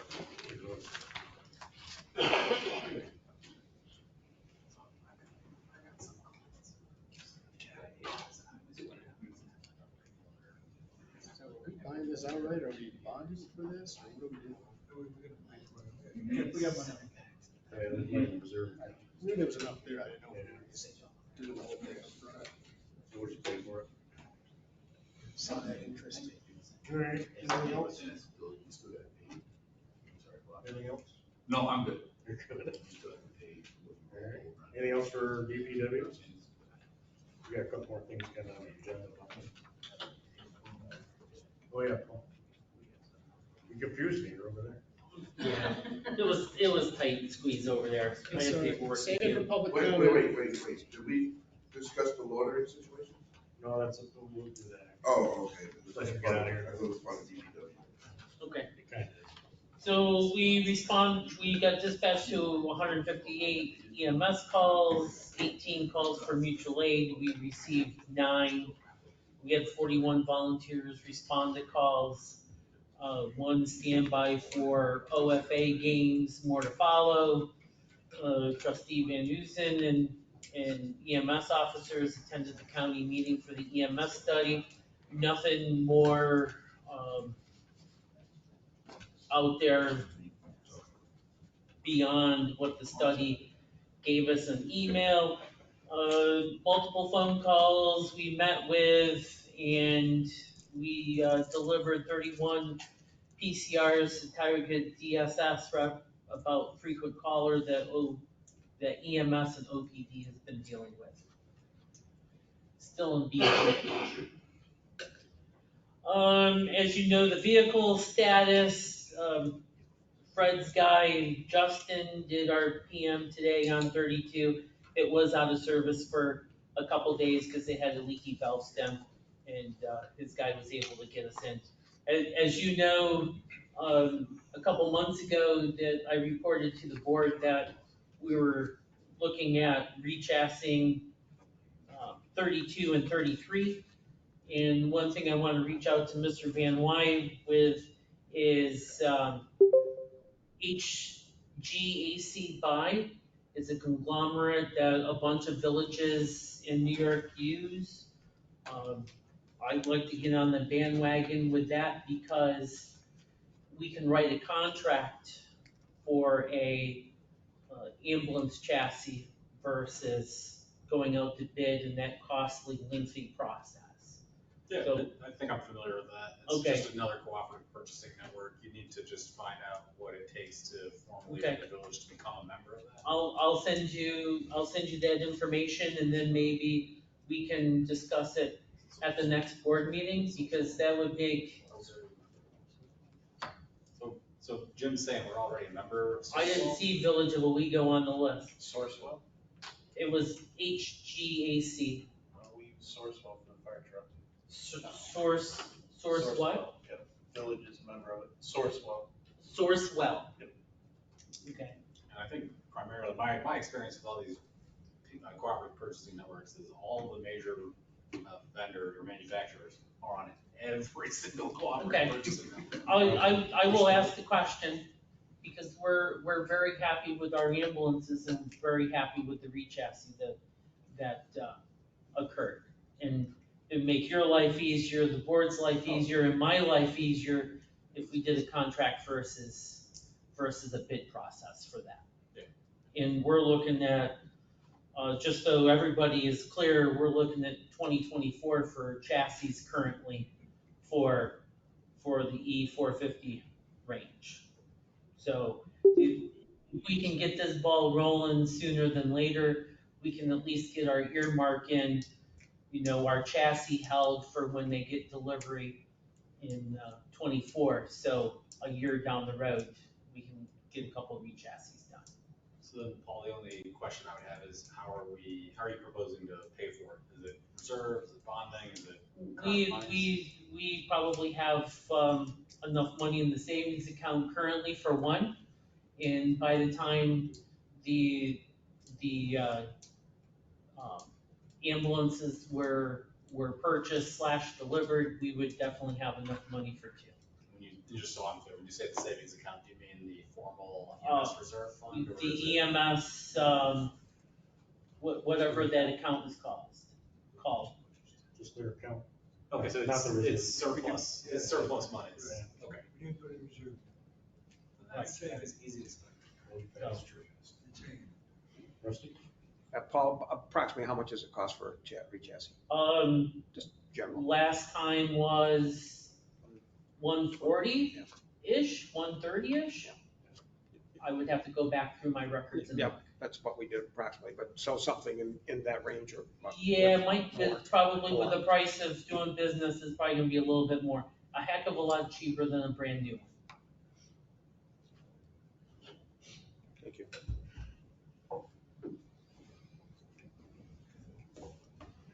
Anything else? No, I'll send you the information, I have your contact stuff. Do we have anything for EMS? It's a free meal. I forgot to bring the invites, but, They were yesterday. no, they were not yesterday. Unfortunately, we had the place reserved for like 3 or 4 months and it ends out to be on the same night as the, National Night Out, October 9th. So you'll get your invites via email. I'll drop yours off, Rusty. And, You're gonna have So a what's you're gonna have the a date for that banquet. what's that? You're gonna have a banquet dinner. Yes, October 9th. Oh, you are gonna have it that night anyway. Oh, yeah. I was serious, but it's been planned for 3 months now, at least for the date has. Where are you having it? Elks Club, where we've had it before. Is it the 8th or the 9th? The 8th is the Saturday. Yeah, 8th. When's the National Night Out? 8th. He wants to show up a day later, so there's no food. That's all. No, I'm sorry, the 8th. The 8th. Rusty? I know you've been planning everything. The Elks doesn't have much going on. I mean, you could probably do that another night at the Elks if it was important. I understand. Okay. No, just. Okay. Anything else for the EMS? Sorry I asked, Paul. What's that? Sorry I asked. No, that's all right. That's all right. All right, so next on the agenda, we got Riverwalk discussion. Mr. Mayor, do we have anything from police? Oh, You know, I you didn't get, have nothing from the chief. Yeah, I talked He's to him been earlier. signing on and off here. I know. I talked to him earlier, he didn't have anything. Did he tell you anything? You did take delivery of the new car today. Oh, which new car? you guys went and got Which new car? that. Tucson. The Hyundai. Oh, okay, yeah. And that's a good lesson on what we're talking about. Oh, we were getting a Tucson, we were getting it weeks and weeks ago, and I'm just, but we weren't. You know, well, just as we say, if you're trying to get something, you better not wait. Yeah, everything takes time. Well, can I buy a new fire truck? It's not the Yeah, same. one of those. These other ones. Yeah. So we have anything for police? I don't think so. Do you wanna talk about the SRO and the contract or not? Yeah. We finalized the contract with the school, Sorry. and Nate and the chief and me. What'd you say? You finalized the contract Yes. with the school? Where is it? Pretty sound, that's for the last resolution. At our last board meeting, we, first we had a motion to hire everybody, and then that was withdrawn, and we came with a second motion, and that was for designation of the mayor, the police chief, and the attorney to work together to create a contract or an amendment to the contract to present at this board meeting for us to see. And where, I don't think it said that. It just said to them to do it. You gave them permission to do it. I reviewed the tape again today just to make sure, because what we have in our minutes doesn't exactly match up to what happened in the meeting. And in the meeting, when we were talking about it, before it and after the motion, we were talking about the contract being created by the mayor, the chief, and the attorney to work with the school board to create this contract for it to come back before us to review all the details that were going to be in it. English and contract, it's the same contract that we previously had, just with 2 extra guys. 2 extra guys and minor additional tweaks to it. There was the cars and the chief wanted some clarifying language about the role of an SRO outside of the village, which the school had 0 issues with. So Nate said, we do not have a written contract. We need to continue discussions. This requires a school board approval. We need to get a written contract together, a final offer, a proposal together, and then we would vote on that. We know that the police chief needs to hire people, and I would say that we have not gotten the names of the people to hire to pass by any our personnel committee or to look the officers over. I hired one last meeting. And we didn't get time to look the officer's record over or consider it. It was just sprung on us. And I don't like it at all that we've offered a little bit more consideration for, the EDU adjustment for the laundry, that like maybe other people are gonna come in and want concerns about their EDUs. This is way more important about guns in the school and kids' safety. Having the truck purchase come up on our agenda that we got a few days ago, that's really short notice. But this isn't on our agenda. It wasn't on our agenda last time that we were going to be considering hiring, having this contract adjusted, or there was no public knowledge about this. There's no state mandate that we have to have police officers in our school. There's no money for it. Board of Education concern, not ours. So it should be a Board of Education decision, but here we are, And it is. 7 people. They asked us to provide a service. 7 people on the Village of Owego board are making decisions about guns in the school. That's not our decision to make. We gave them officers, it's absolutely our decision to make. They come to us for personnel. Whose decision would it be? The school board should be responsible for making these decisions. This is a discussion to have with the school board if you want to discuss. Excuse me while I talk. Excuse me. I'm talking. Don't speak over me. Don't talk to me like a child. I will not tolerate it. All right, I'm going to continue talking because I'm speaking first. Very good. I'm glad you can you. be an adult. Have a great night. Thank you. So,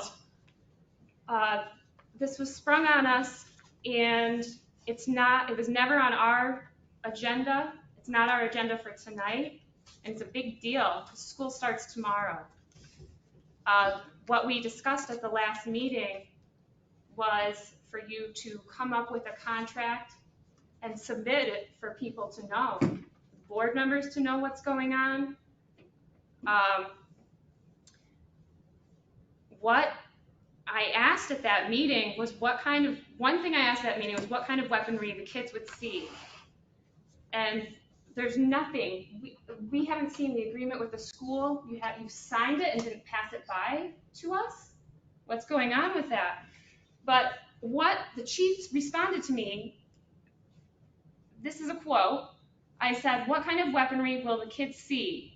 Chief Kennedy said, the kids will see the sidearm like I have on my hip right now, which they see all the time anyway. My preference is that the officer will have a long-range weapon also, which will be probably a folded AR-15 of some sort that will probably be kept in a backpack or a locker. That is all the information that the public has got to hear about the introduction of long-range weapons and sidearms in our elementary schools. It's awful that that we're making, like, that I am the person trying to tell the public that this is going on. That the school board didn't share this to the public, to the parents, to the taxpayers, that stuff's going on. That they want to make this huge policy change. I looked on the school board website, I read over their safety policy for this year. It says they can hire safety personnel, and it doesn't go into details about what they carry and what they're doing. And this represents a big shift in what's going on with their safety policies. And none of it is available for the public, the parents, to see about what our policies are. And here's the Village of Owego mayor and chief working on what the policies are for guns in the school district. That's not our purview. It shouldn't be our purview to pick if AR-15s should be in our elementary schools. The public, the taxpayers, and like the school board should have made this public. And I think there's still time, like we said that we authorized at our last meeting for the contract to be negotiated for approval here. And we were assured that if it didn't happen tonight, that the mayor or that the chief had discretion about where he sends his officers. So even if you guys came up with the contract and shared it with us, and we didn't approve it tonight, that was that safeguard. And we covered that at the last meeting. So you knew that this wasn't approved automatically with AR-15s, with and any details worked out. You were gonna work out the details of uniforms, cars, the pricing. And so I have a really good idea that I would like to share. And what it is to renegotiate the contract, again, with the school board and possibly concerned parents and citizens to get their input a little bit about policies, or at least to make it publicly known what's going on, or have it be done in public.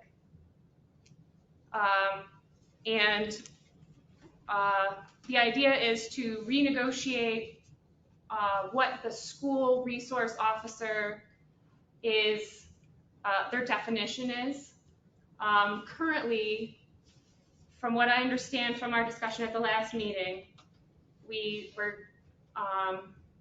officers were going to go into the schools and have the pistols and the guns, but they are not to talk to they're not talking to the students, they're not engaging in discipline, they're not a school resource officer that way. It's just security guard purposes.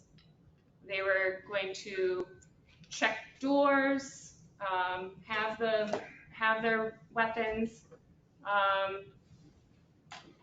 watch security cameras, but my vision for what we can do is to define our school resource officers as, or create a new resource officer definition for us. So the school resource officer would be a person that greets everybody coming into the building, knows who's coming and going, says hello. And because we're talking about the elementary school, I'm saying that it would be really beneficial if they did the morning announcement, some breathing exercises, and song or dance for regulation, and that our school resource officer be trained in de-escalation, non-weapon de-escalation, so holds and methods to subdue troubles. You know And the way to do this, right? And a school resource officer whose job would be to recognize and help with bullying and safety programs within schools, when there's a problem with the teachers and the parents, to remedy some of those actions.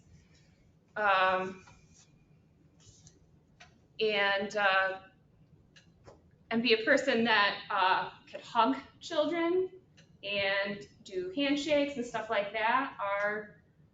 Our officers wouldn't be, in the current iteration, they're not in that position. And so there's great studies about the shaking and dancing for people who've had traumas.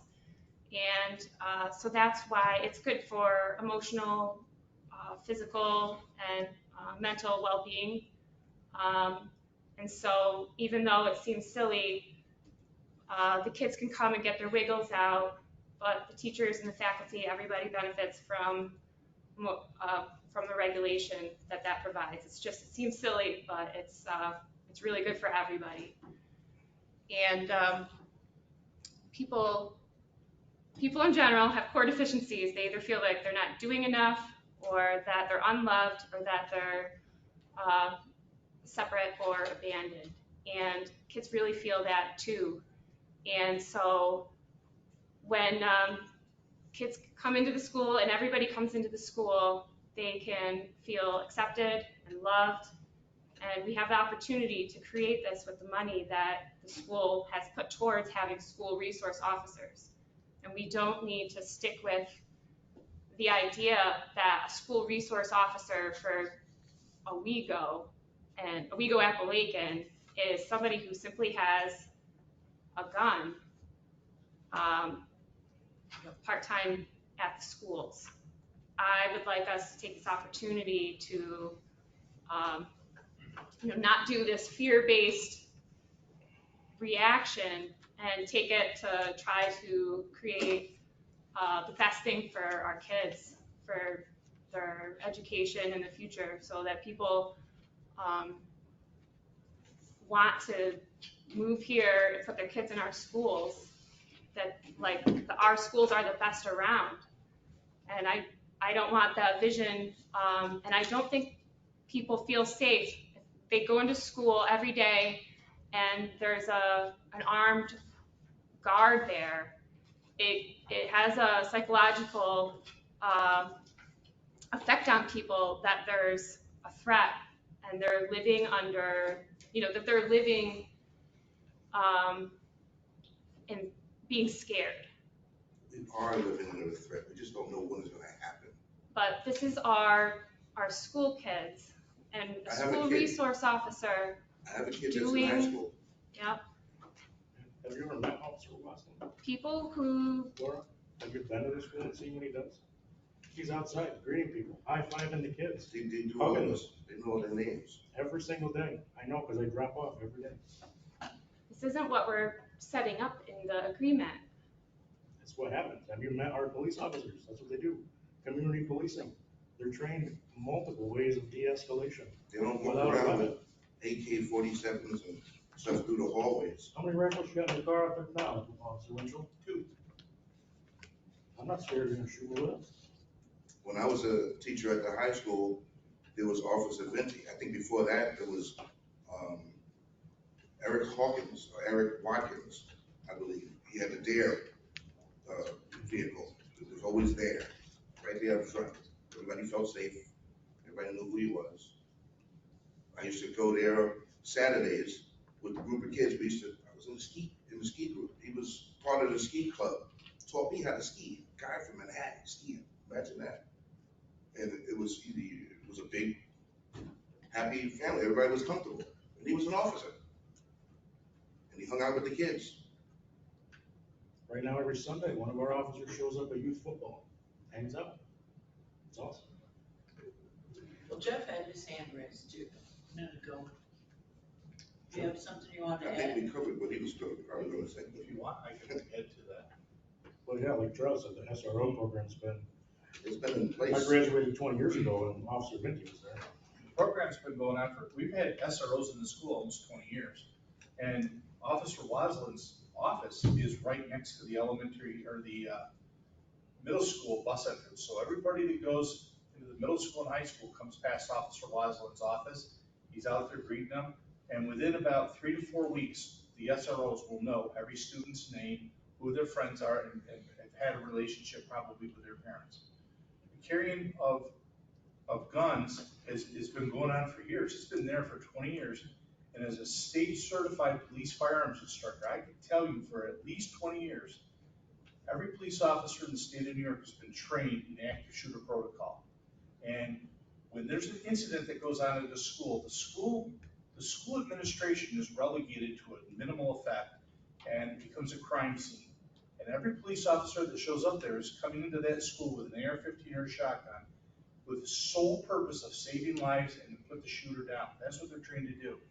So having an AR-15 style rifle or an available rifle, long gun, is actually safer than this gun right here on my hip, because it gives the officer better range, better proficiency with a long gun, and it allows them to engage the shooter, because if you look at the statistics for the majority of the shooters, those events are over in 2 to 5 minutes.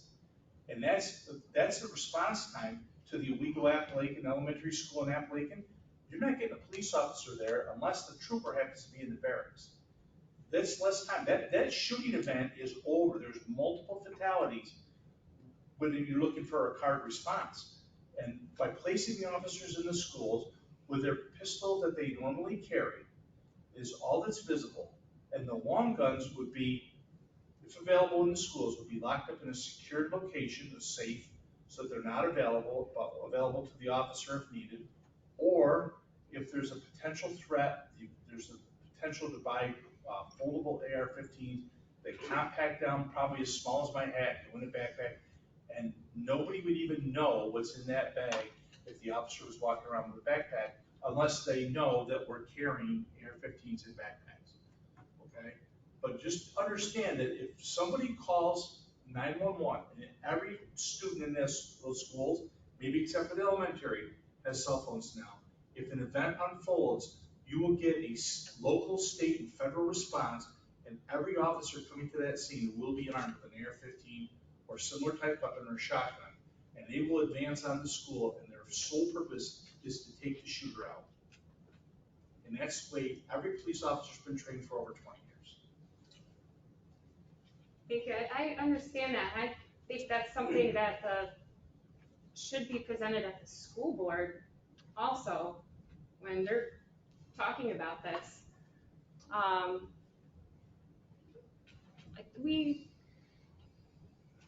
The public should be discussing this and not us. And where's this contract? We're talking about the guns and stuff, and you've already got a signed contract, you say, and like, so the kids are gonna show up tomorrow and possibly, do you know if they've got the AR-15s right now, and are they going to be in the school tomorrow?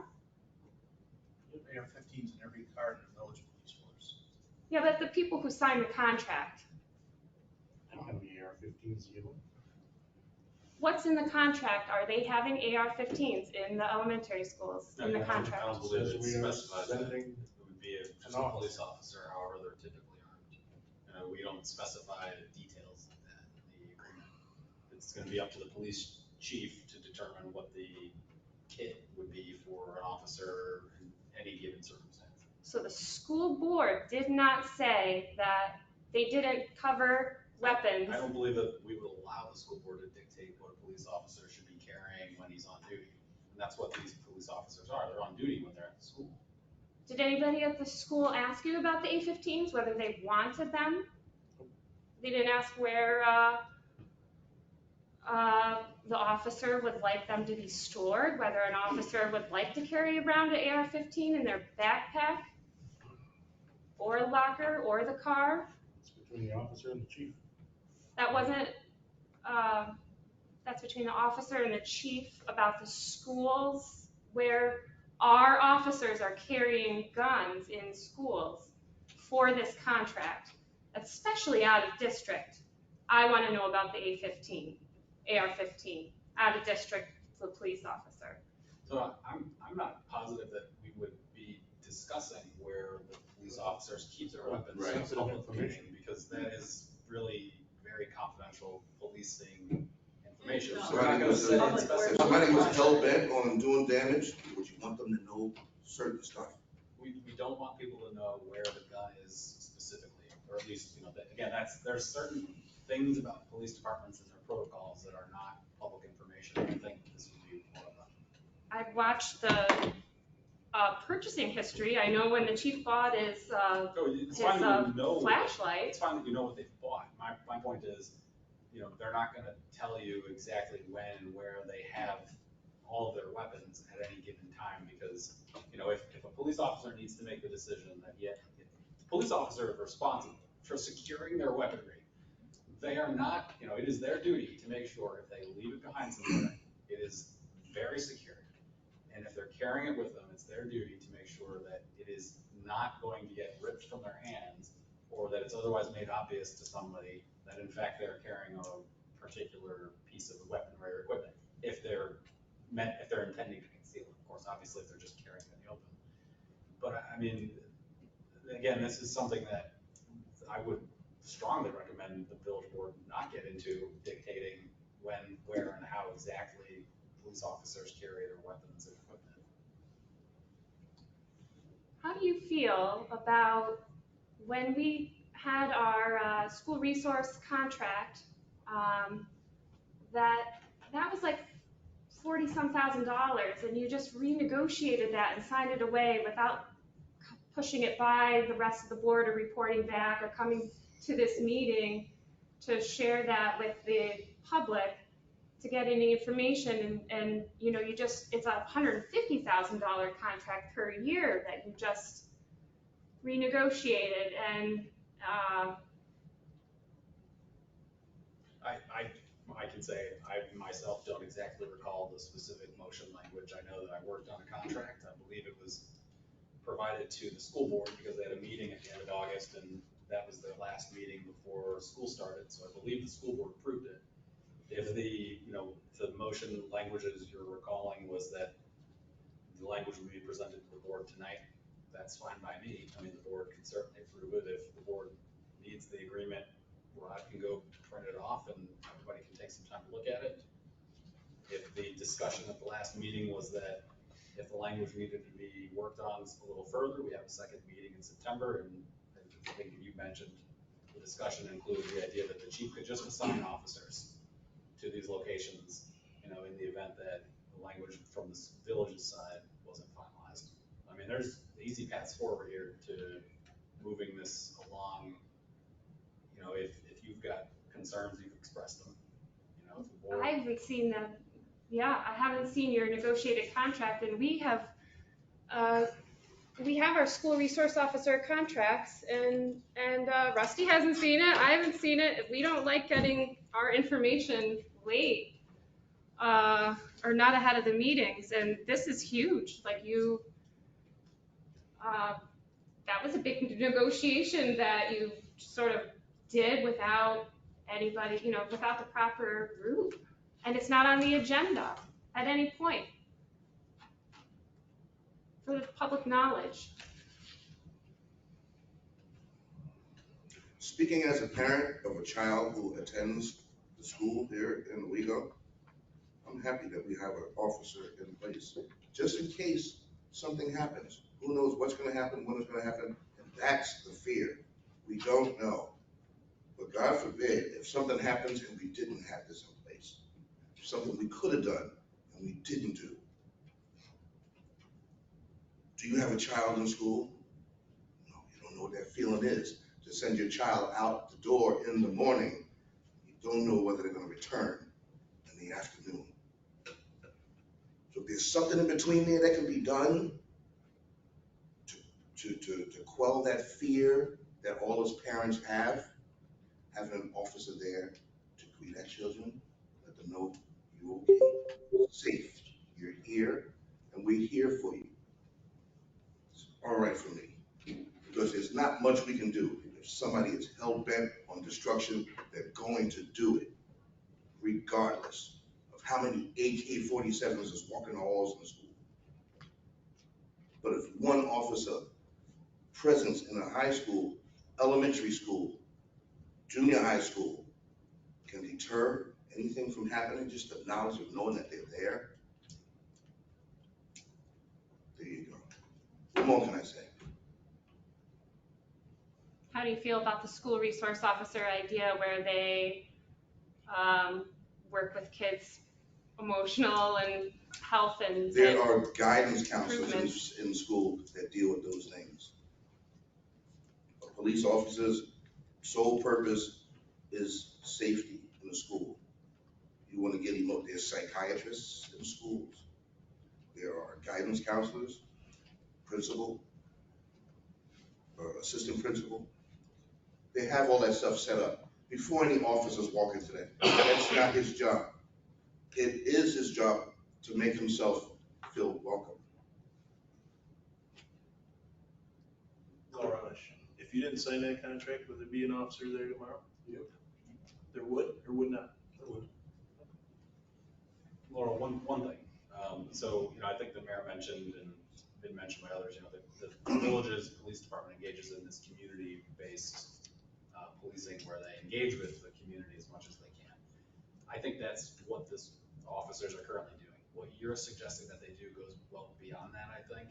I mean, and that's a whole other discussion to have, but I will say, if we directed our police officers to start engaging in counseling, direct counseling, of students for those types of issues, the union is gonna immediately say no, because that goes well beyond their contracted duties under the collective bargaining agreement as police officers. It's adding a lot to their job duties that goes beyond the scope of what's currently out. What if they had school resource officer training? Well, they do- Additional school they- resource officer training, that's like, there's Yeah, actual training what I'm for saying that. is that there's a difference between a school resource officer and then what it sounds like you're proposing that they do. I mean, I think a lot of the things you've mentioned, they are doing, but there are other pieces of it that aren't in the job description of what we currently have for school resource officers, and the union, I think, would push back on. Our officers go to the SRO schools.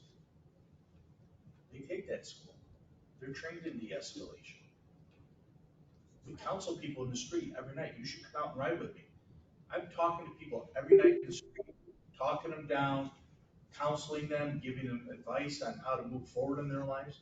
We do a lot of the stuff that you're asking for our SROs to do, we're already doing it. We're already doing it. Right, but I want a better future for the kids. Like, I don't want just this quick fear-based reaction that's not really thought about. Like, we can offer a better future for the kids and provide an opportunity that's better. By thinking about it and doing more and taking a little bit more time, but I think it involves the public knowledge, and not just people doing this like behind closed doors. I'm supposed to be able to vote on this contract. Let's vote on it. We don't have it. Where is it? None of us have seen it. This is so repetitive. I make a motion that we approve the contract. Unseen? I trust the mayor, the chief, and the lawyer. Good Yes, thing we this is agree to that. recorded. Brent, Absolutely, just like it was last. we're voting. You approve the contract you haven't seen that we negotiated with the lawyer? No, Charles? but we gave you the right to negotiate it. I know. So do you approve it or not? Mayor, do you want to just outline again briefly the changes from the prior contract? You can, because you wrote it. Well, so again, it was, and I think the chief might be on, but I believe it's $50,000 per officer, which is up from the prior amount. And then there are 2 vehicles that the school district is providing to the village for transportation of the officers, and the school district will be responsible for ordinary repairs and maintenance of those vehicles. They are not responsible for anything that's specifically required due to police requirements for a particular vehicle. They're gonna provide us 2 cars, and then we gotta make them police vehicles to the extent that's what we need to do. Those are the significant changes from the prior contract. It's really about it's about the consideration the school district is paying. And then I think we had some additional clarification that when the officers outside of the village, then they are only able to respond to, and this is just statutory language of what a police officer can do, misdemeanors and felonies when it comes to intervening in issues at the school district. They cannot respond to anything that is a violation. But again, that's a reflection of just state law anyway. So I mean, those 3 categories. We did not touch anything else about what school resource officers do or do not do. They're going to be effectively providing the exact same service that they've been providing under the contract for the past however many years that we've had this contract in place. Rusty? So Laura, would you be willing to take the mayor and the attorney's word for what the contract is? No. Find that out before. Brent? How difficult would it be to produce that for her? Okay, what am I voting? It's gotta be, I believe we can get it. Except for the contract. Yes. Then they know. Yeah, yes. Charles? Yes, for the sole purpose that Mike has children in the school district, like I do. And whatever would be appointed him to have his better judgment, I think his judgment, that his children are safe, children are safe too. So yes. Ron? Yes. Laura? No. Rusty? Ed?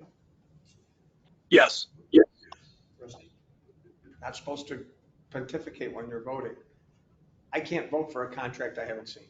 So that's a no. I don't, whatever that needs to be. I vote yes. Issue's done. Oh, she voted. Well, you know, if there needs to be some education on what the school resource officer is, that's up to the school to educate the parents and the kids. Very true. That's not our responsibility. We just provide a service, same as we do to Watkins Glen International Speedway. Or Talbot County Fair.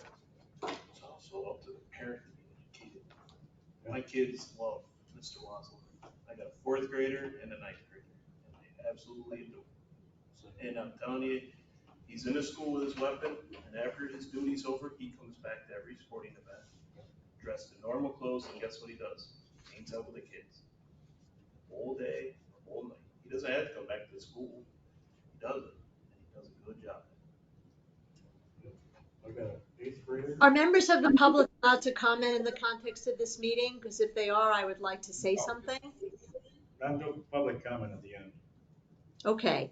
Do you have any idea what time that will be? Because I actually have to go to school, which is where I work with children as a therapist, very early in the morning. And I wanted to share something, but if this meeting will be 2 more hours, I think I have to go to sleep. So I wrote something in the chat message because I don't want to be imprudent with your protocol.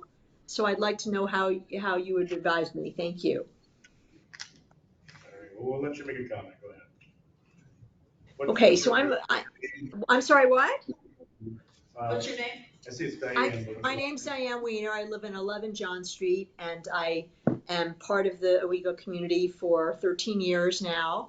And I think I have a suggestion that perhaps would be helpful, which is that it is absolutely the purview of the union and of the police leadership, and obviously of the school, how these protocols unfold in partnership with the town and the entity of which you are all members. But it might be helpful to have a conversation about what the SRO is supposed to be doing, the difference between the SRO and other types of officers in different school contexts, and the roles that are supposed to be held by social workers and guidance counselors and therapists of other kinds in the school. But I think even those children's family members often know that. The general public doesn't necessarily know that. And I think that it would be good to have some kind of maybe a town hall or an educational forum. Maybe you could even have a panel where someone from the leadership of the police force and someone from the board from the town here and someone from the school can be in conversation. And if people want to talk together, they can talk together. And that way it's an educational event that would be hosted in a collaborative way. I'm a social worker at TST BOCES, which obviously serves Tioga County, and also Tompkins and Seneca counties. And I work for RACR, which is a nonprofit mental health and social services organization. Some of you may have heard of it. And so I don't work for the BOCES. I work for RACR in partnership with the BOCES. But I'm at the TSC BOCES on Warren Road in Ithaca every day with children. And we definitely have conversations about this and how to help parents and family members and other community members understand what to do. And I think that it is extremely important that the children are safe, of course, and it's extremely important that the family members understand that they are being protected and that they don't have the fear that you described about their children going to school and, well, I'll see my kid when they come, are they going to come home later? And everybody understands what you're saying if they're paying attention in the society. But I still think it's a good idea. I think I froze, but maybe you can still hear me. I think good. That's what matters. I think it's important that we talk to people about this so people aren't frightened to the degree that we can even prevent that, since people are very frightened. And I'm saying this as a member of the Owego community, as a teacher, as a former professor, and as a therapist who's also a licensed social worker. So I just wanted to share that. It's just an opportunity to have a conversation. The matter of whether a contract was shared when it should have been shared or wasn't shared, I'm not prepared to comment, and that's not my place. But I also respect what Laura is describing. But if I can be of any help to you in helping support such a conversation, I'd be very glad to do that. Thank you for letting me speak. Thank you, Diane. Yeah, and I think those are good ideas too. Obviously, we support a conversation, whatnot, like that with the school district and the community. Thank you. Mr. Mayor, I would like to have the clerk treasurer note in the record that I would like to change my vote on this matter. And the reason I would like to do that is I attempted to stand on principle about a dump truck, and yet I voted for it because that was what we needed to do. And I attempted to stand on principle about not voting for a contract, but I'm going to take the words of the people that did this contract, that's when it, so I will change my vote to the yes for this. To be consistent with what I did before. Thank you. We're still on department head reports. Police department. I'm trying to think if there was The anything chief's more. online. Yeah. Is the chief online? He is. It's a shame. Oh, crap. He doesn't want to talk unless he has to. I think if we had anything more. Can I have a copy of the contract, please? Sure. Yep. Okay. Nothing secret about it. Well, none of the board members know what's in it, so, it would just be nice. No, you're not incorrect. They just You're told not us. incorrect.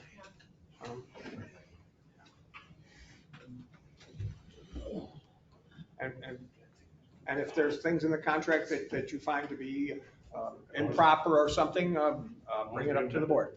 Yeah. It must be amended. Thanks, guys. Yep. Thanks, gentlemen, appreciate it. Yes, because I certainly want to see it. Nothing more from the police, thank you. All right.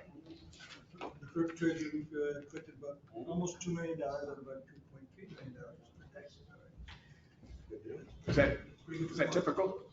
Yeah, it's pretty typical, because we always end up sending about 40 to the county, so we're right on line. So. Checks in the mail. Checks in the mail.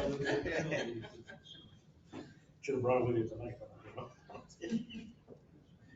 yeah, that's a good question. I love that stuff. I know. Same Riverwalk description. Okay. Right. To explain this one? Sure. Let's make it over. Bob Lehman wants to do some work on his second and third floor apartment. And he wants to use a lift to take it down through the river walk. And I just don't believe it's safe enough, or what he would damage, because it would be so heavy and it's wider than what the sidewalk is. It's gonna be on other people's property. And it's your decision, but it's a heavy piece of equipment to get down through there. When we were building the Riverwalk and going through the process of creating the design for it, it was created with the distance apart it is so that emergency vehicles could go down it, and then also so that repair things like lifts and stuff could be done to the backs of those buildings. So it was like, when we did the eminent domain with the building owners there to get the Riverwalk space, to build the Riverwalk, we had to take a little bit of property off of the back of everybody's buildings along the whole row. And in it, we were saying that we were providing, that we were going to be providing some access to the buildings to do these repairs. And so I think if we just have them know that they would have to be responsible for repairs of the Riverwalk concrete, that they could build a plywood highway so that it doesn't tear up the area on its drive down to it, and they could be responsible to replace anything that's harmed in their, doing their repairs. But I don't think we should not allow people to, structurally fix up their buildings and stuff. We need to have a way for that to happen. And we did build that river walk with the thought that we would be, saving the buildings and providing that access.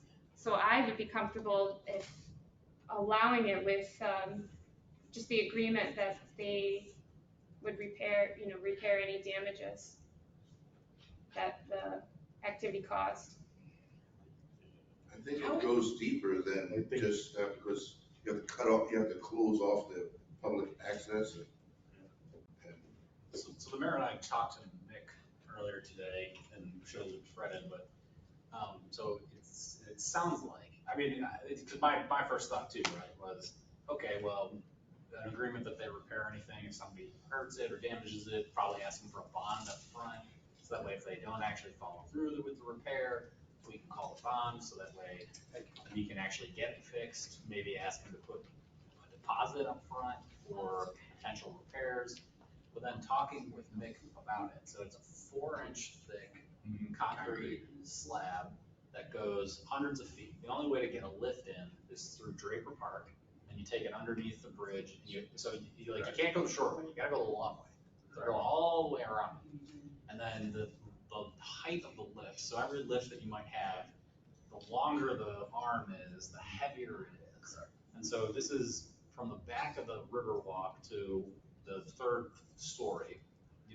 Mick thinks you might need like a 65-foot lift. 65-foot lifts are like at least 20,000 pounds. And that, the 4-inch concrete slabs can only, if you know what the soil is underneath it, maybe it can fit 80 pounds of pressure per square foot. But because of the age of this, and knowing that there's been 2 floods and there's a lot of water that comes off of it, even though we know how it was built originally, they can't guarantee that the structural integrity of the concrete slab can actually support anything like that. Maybe you could figure it at 40 feet or 40 pounds per square foot. But long story short, comes down to the type of lift that he would need likely to do what he's doing, to go a couple hundred feet along the length of the river walk, with the potential that in doing so, they end up driving on a piece of the river walk. And then the type and quality of the finishing on that to make it look as nice as it does would result in potentially hundreds of thousands of dollars of potential damage to the river walk, which seems like a lot of money when the alternative for somebody in not having a lift like this would be to build some scaffolding.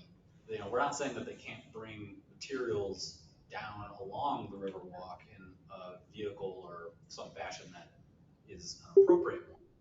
But what he's specifically asking for just doesn't seem, from what we talked with Mick about, Mick was like, no, I would not recommend that the village board agree or do this. And it sounds like Brad is doing the exact same thing. And the other problem with that, like you're saying, it's gonna be wider, so it's also gonna go on the village people's property. It's gonna be very wide, it's gonna be 8 to 10 feet wide, sidewalk's only 4 foot. So, it's a big machine. Yeah, how's it gonna get underneath the That, bridge? that was the one I already talked about, but the whole point of this is yes or no of letting them go down in there. I'll do whatever you guys want, but I just don't think that the sidewalks could handle it.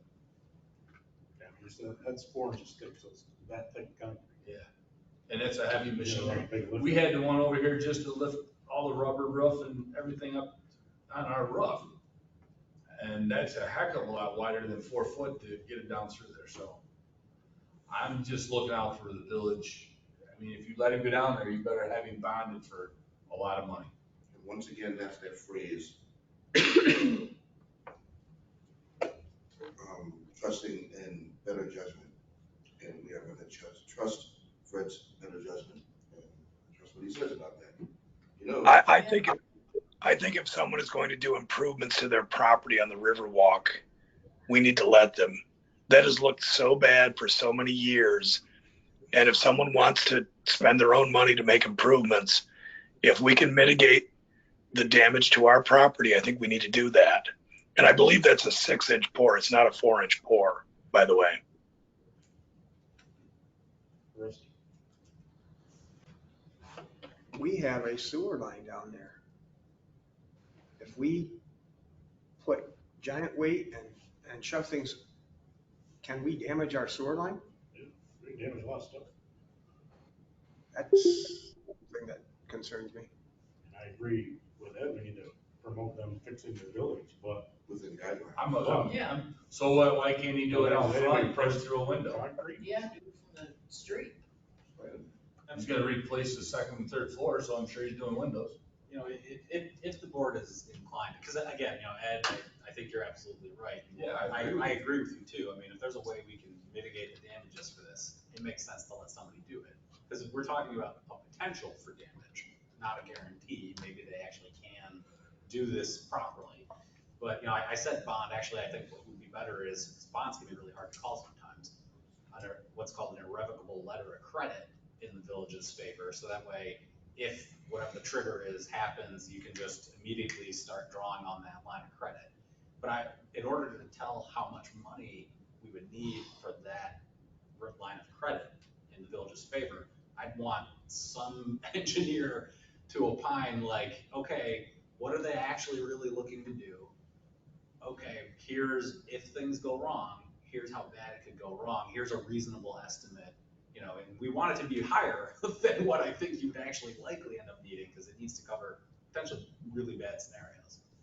I mean, and that would be a way to do it. And I mean, you know, it's just pricing it out. Like it's, you know, what's the cost for this person to manage to do those things? And that's, to me, the best scenario for us to have a line of credit like that. Maybe we do accept a bond. I just like to know what's the cost for the village. I wouldn't immediately say, let's just go do it right now without knowing some of those things. That's an expensive slab of concrete. If, especially if it's 6 inches thick, but even if 4 inches thick, that's colored, stamped, textured. You know, top dollar concrete nowadays. Costs us It's $1.5 all million. the flooding that's Costs happening. $1.5 million to put it in. I mean, that could be very unstable. So I wouldn't make a decision. If it's 6 inches, then maybe it can even hold more though. You know, Yeah, that's well, where 6 it's would be a like, better option. what is the actual, you know, is it 6? What can 6 hold? What is he really proposing? You know, what's the size of the lift that he's proposing? How much does it weigh? How much time is, I mean, I think Charles already alluded to it. How much time is the Riverwalk going to be closed down for? Yeah, we gotta close it, so. A lift is a smaller thing by description, don't you think, than a crane, you know, like that. It seems like they're talking about a larger truck than a regular old like cherry picker truck that we see get up to higher parts on the That's building. pretty much what you're talking about. It's just it's a larger lift though. You gotta go up 2 to 3 stories. Yeah. And you're gonna sit there with the material on this boom to get it up to them, so you're gonna add more weight. I wasn't gonna make a decision, that's why I'm bringing it to you people to make your decision. Do I agree with Ed about making it better? Absolutely, but I wasn't gonna give the responsibility to you. So you go ahead and do it. Right. I guess, I don't know how the other people, right, so we built a brand new building, right, how do we do it? Yeah, well, that's a good question. How do They carried the material in to the scaffolding, they carried it up. I don't know if anybody can picture when we took the bell out of the fire department. Yeah, that was a. And that thing was monster. Yeah. To get that bell out of there, and that was 60 feet-ish. That was kind of crazy. Yeah. Same idea. If we have a price for, or at least somewhat of an estimate of concrete repair or something like that, and they have that knowledge, perhaps they would use that to say that that might be too much to risk, and they might revise their plan. You know, get a crane for a fewer amount of days and do a quick amount of work, build scaffolding. But I wouldn't want to get a policy where we discourage repairs to buildings. I agree 100%, but here's the other kicker to this. To get it up the second, third story, you're gonna need something wide and you're gonna need something tall. And that's gonna go on other people's property. They're gonna need a crane from the street. That's what I suggest. Yeah. Exactly. Most I have no likely. problem of getting a crane to put it into the building, but not from the Riverwalk side. If they could do it through the street side and put it through a window, I'm all for it. Right. The Riverwalk, it was built wide enough for the security vehicles. It was either 8 or 10 feet wide. And Yeah. that was in the plan, yeah. Yes. Yep. They used to clean it with one of our machines, the brush hog street sweeper thing. Jeff would drive that down and clean that. It's on a John Deere, little John Deere garden tractor with a broom on it. Yeah, so that machinery goes down and cleans up the Riverwalk for us. That's a heck of a lot smaller than Yeah. what this is gonna be. But we built that to make sure that ambulances could drive down there and pick somebody up if need be. I don't know if you get a handle. It was reality. Built for it. Could they get underneath the bridge? I don't think It'd so. be awful tight. They built it so it could. I'm not saying it doesn't, I'm just saying it's gonna be awful tight. Fred, what is it they want to put up there?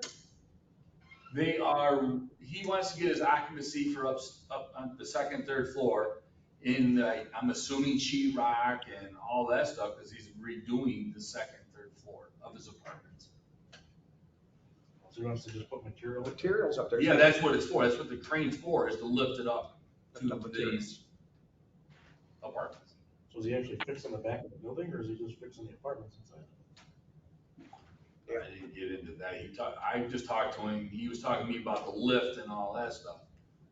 Yeah, And in my experience of dealing with lifts, to get it up to across the whole grass area and then up, is gonna be a very large machine. So I guess maybe we need some details on what he's Yeah, talking about. because repair the backside and just put material inside.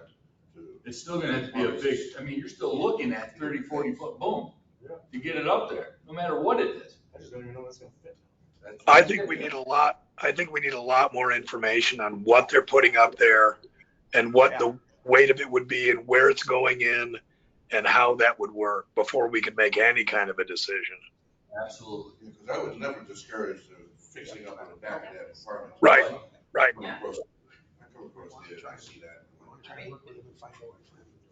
Couldn't we just close the block of Front Street there, that one block? Maybe he's not taking out the windows. I don't know what his ideas are.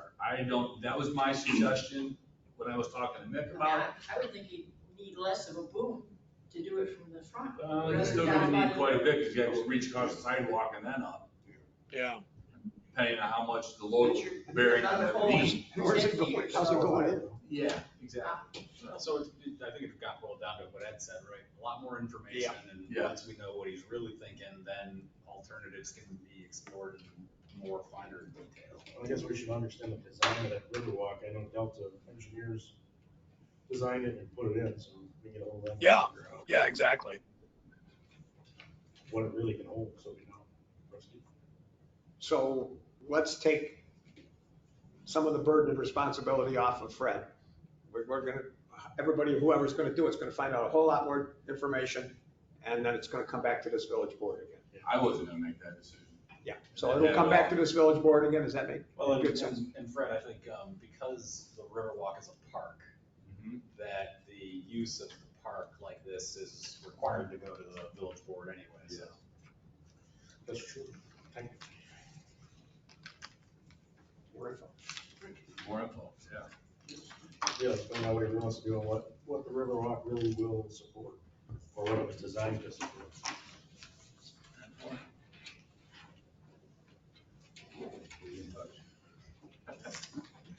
There's, next item, Officer Winchell's left, loitering issues. Oh, boy. Rusty? Joe's not here, Mr. Winchell's not here, someplace there's in all these paperwork, there's a, Chapter 95. there's a law, yeah, a potential law from another jurisdiction. Could we do this another time? Do we need to do that right now? I mean, I know we have some problems with people in the village and stuff. Is this?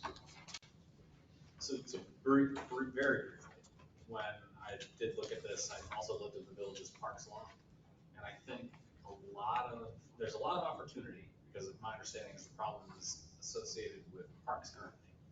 I think there's a lot of opportunity under the village's parks law to deal with this issue as it presently exists, so that the police officers could, within the next few weeks, while we discuss it at another time, handle some of this stuff. Because it's at Draper Park, the Courthouse Square, it's at the fairgrounds, that's the places. Right.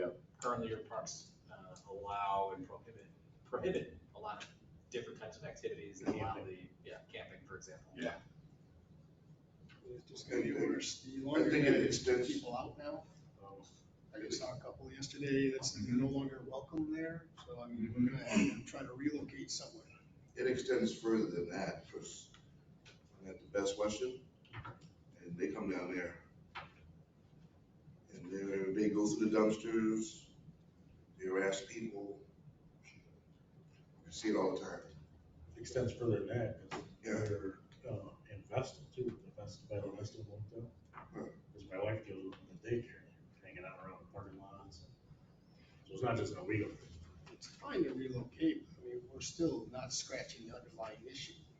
There's a reason these people are homeless. Or, yeah, I mean, I have a soft spot in my heart for homeless people. But I mean, you can only get help if you want help. Right, but when it becomes a criminal element thing, Right. Because I mean, I have a there's lot a lot of customers who criminal are element stuff that's going on. uncomfortable. I have a lot of customers who are uncomfortable coming to my shop sometime because they're sleeping on the sidewalk in front of the church. Yes.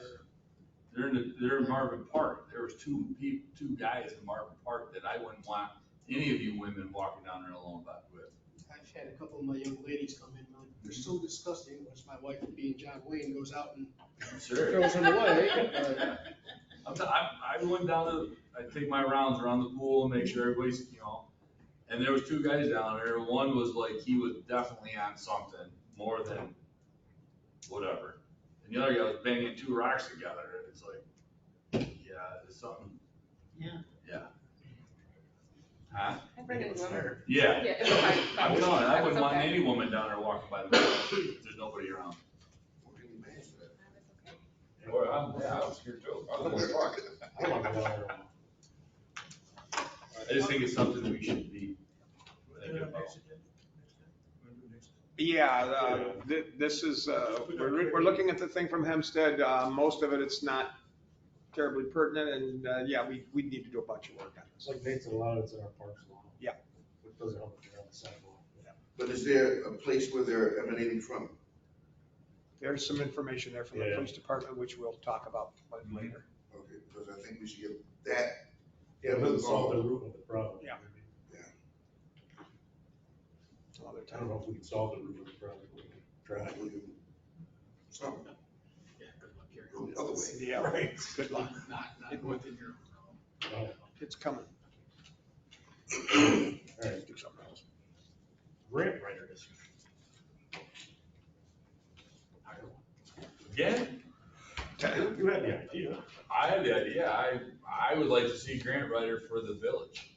So when we all, you have it? Yes, I do. I figured. You had a mechanic too. Yeah. Look at what I've saved already as a mechanic. Look what a grant writer to. The grant writer wants to, she wants a part-time job, it saves the village money. Grant writer can write her own wages. I think, Should be a part-time employee. Like an I'm just employee. throwing that out, yes. Yeah. Yes. Yeah, I mean, I'm wondering if Just there's one a other. grant available to receive money for that. She works at IBM, she's retired. Oh, really? We need somebody to help with, just me chiming in, we need somebody to help with paperwork for the grants we got. Throwing it all over. Yeah. People want to do the fire station. Yeah. You know, I mean, if you look at Tog Opportunities, they survive on grants. They do. They've got somebody on their staff who writes grants for everything they do. Same as Team Owego, that's all they do. So it's, we've talked about this a lot. It's pretty obvious that would be an excellent resource for us. It's also obvious that it's difficult for us to hire somebody full-time for 70, 80 grand, and Benny's $120,000, $130,000, $140,000. If we can do this, if we have somebody that we like, that we believe is qualified, that we can afford to pay part-time and also have potentially their salary paid for when they write these grants. And we can, if it's not a civil service problem with the county, that's something we should, Shouldn't be if it's part-time. well, then we should absolutely be looking at this. Yeah, Do you they folks, pay for themselves. Fred mentioned he has a specific person. Yes, he does. Do you want to schedule an interview with your personnel committee to flesh that out? That makes sense to see the credentials and. She's like top 5 at IBM. Still want to see the resume. Yeah, I agree. I understand. I think that would be an excellent idea. Of course, once again, everything's in its steps along the way, but to schedule an interview with her by the personnel committee would be fine. I think that'd be great.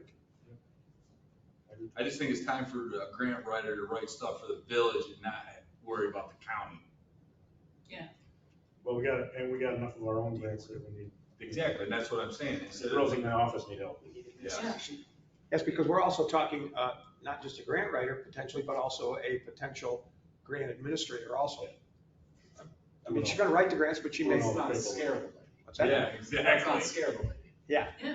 I think And it's something we can bring her in and talk. I just wanted, Let's or Rusty's thinking, I just wanted to get the ball moving. Yep. I like the idea. Granted. Yeah. Let's schedule an interview with personnel committee. Where would the initial income come from? That's something we have to figure out. The order asking us, Right. I don't know what you. We have to research what you pay. Grant Yeah. for No the clue. seed money. to But I get the guarantee person you, even started. though she was working part-time, she'd still do it on her time off. I just know her very well. I think she'd be a great asset for this. I mean, Let's talk to her right now first, I you know. have volunteers that are writing grants for the village. Let's Yeah, talk to but her we first need- and see we if it need moves different along, and grants. we'll find the money if Yeah, we get to that spot. There's all We need kinds of, different grants, yes. yeah, I mean, right now we got Peter Gordon and Stephanie Cole that are writing grants for different purposes, but there's a lot more to be had. Or a lot more. Like in the past, we've hired about with the fire department. Yes. I mean, this would help us with that. Now you're cooking with Crisco. Mike, who's on the personnel Fire. committee? PD station, get them all in one. Maybe. I think it's. I think you're on the personnel committee. Does it sound familiar? With the, Oh, it's right out there. It's right here on your thing, Ron and Oh, yeah, Charles. it's on the thing. Ron and Charles. Tiny thing. There and Eddie. You need bipolar. All right. Ah, you're talking, buddy. Supposed to leave them in the office for tomorrow. Free. Did you get more for tomorrow? It's getting late, he's got the presents in. All right, I think, so, great, we don't really need much more on that, you guys will talk to Fred. and just send an email so I know what date. Excuse me? Just send me, Ron an email, let us know when. What day she's available for. Okay. I can't let you know this week. COVID. There you go, well, I got her name. Review the insurance recommendations report This book? submitted to NICE. Oh, boy. Does everybody get it? And look at it. All right, you're good again now. So we started addressing some of it earlier. I want to talk about that plow block on the door, I'll move that file. the path of egress. It's in here. There's a picture. So we've started addressing some of it earlier with the fire station stuff. I don't know if there's any other specific things you guys want to talk about. You wanted one of us to mention the DRI Marvin Park thing, the playground. Oh, yeah. So with the insurance report, one of the things in there was the playground equipment and the playground surface. And one of the things that we had decided with the DRI was to only replace parts of the playground and not the whole playground. And I didn't know if, which I told him, I owe them an answer tomorrow, if we wanted to look at replacing the whole playground after the report, then maybe the whole surface is bad and the equipment's bad. From an insurance, they don't want to insure it at some point. Well, the problem with the slide there, can't that be remedied? Well, their recommendation was take out the slide. I mean, that is a very antiquated metal slide. Don't know what the Which, liability that is. was one of the ones they were gonna replace. Right. Well, Rusty? So, have we heard back from James from a hunt on, after we talked to him a month ago? So I don't know anything about that. They're still waiting on a lawn, and then they'll come back to us. Because,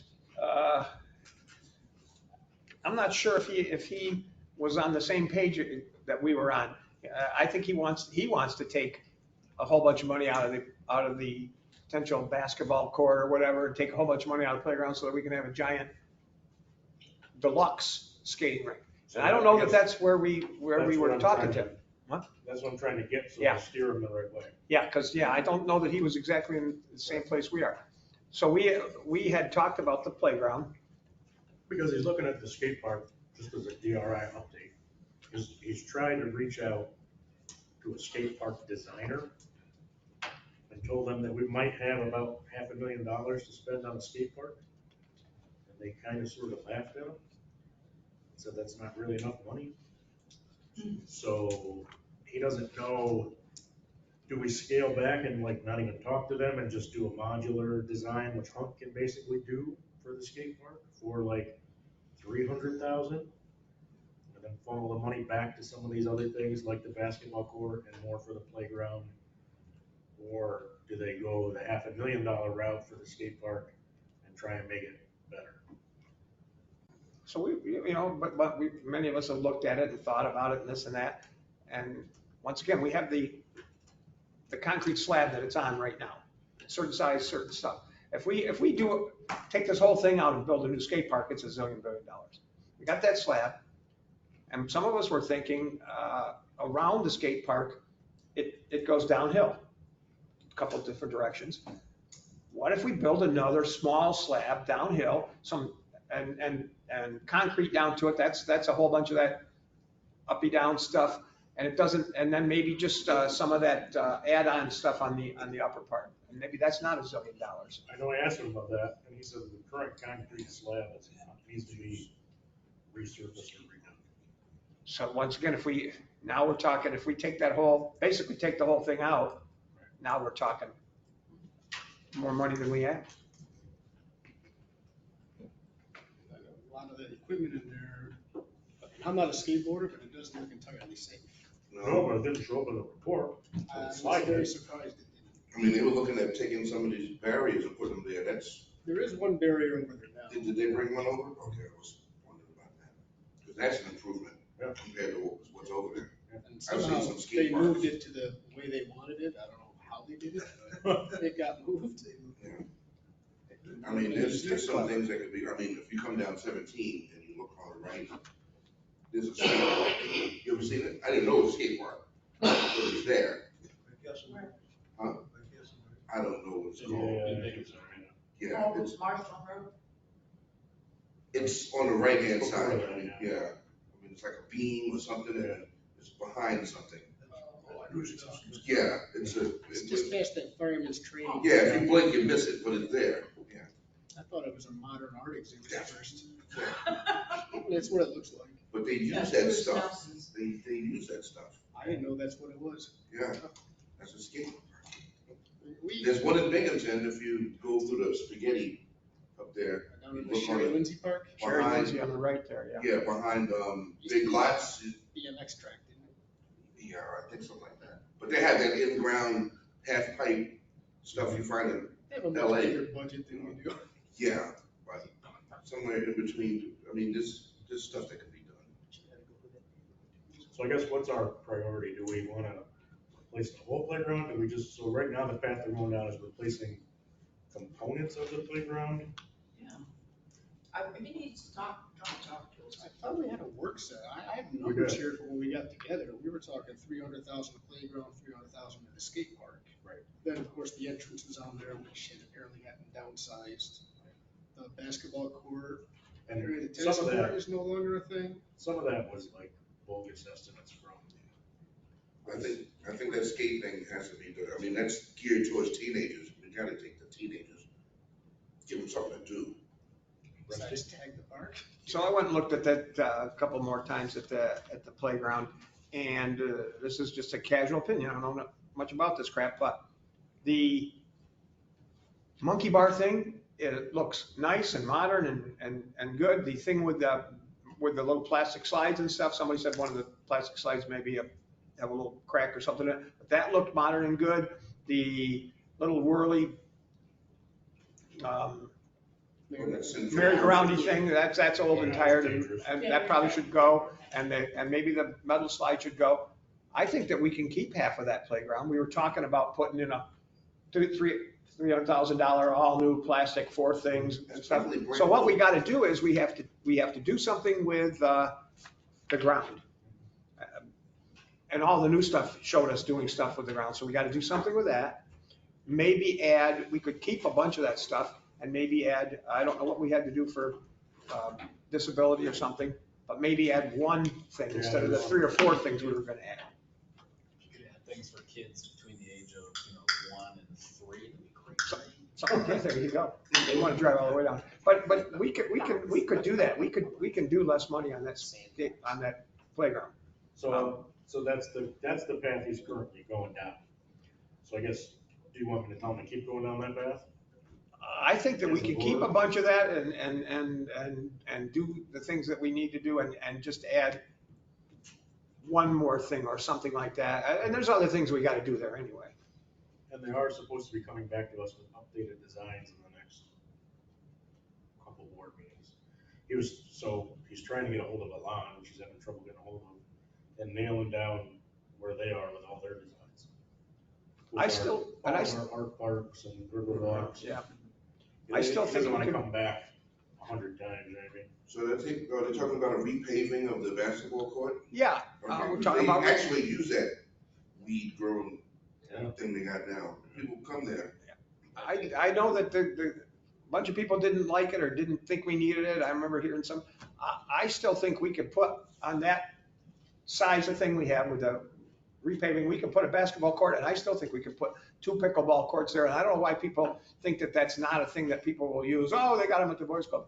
I think people will use that. Bring that outside. And by the way, if we do it and they don't use it and we paved it all over, and we can then add something later to it. We can make it into another basketball court. We can make it into a tennis court. The question is, does the pickleball court need a different surface? Depends like on a tennis court.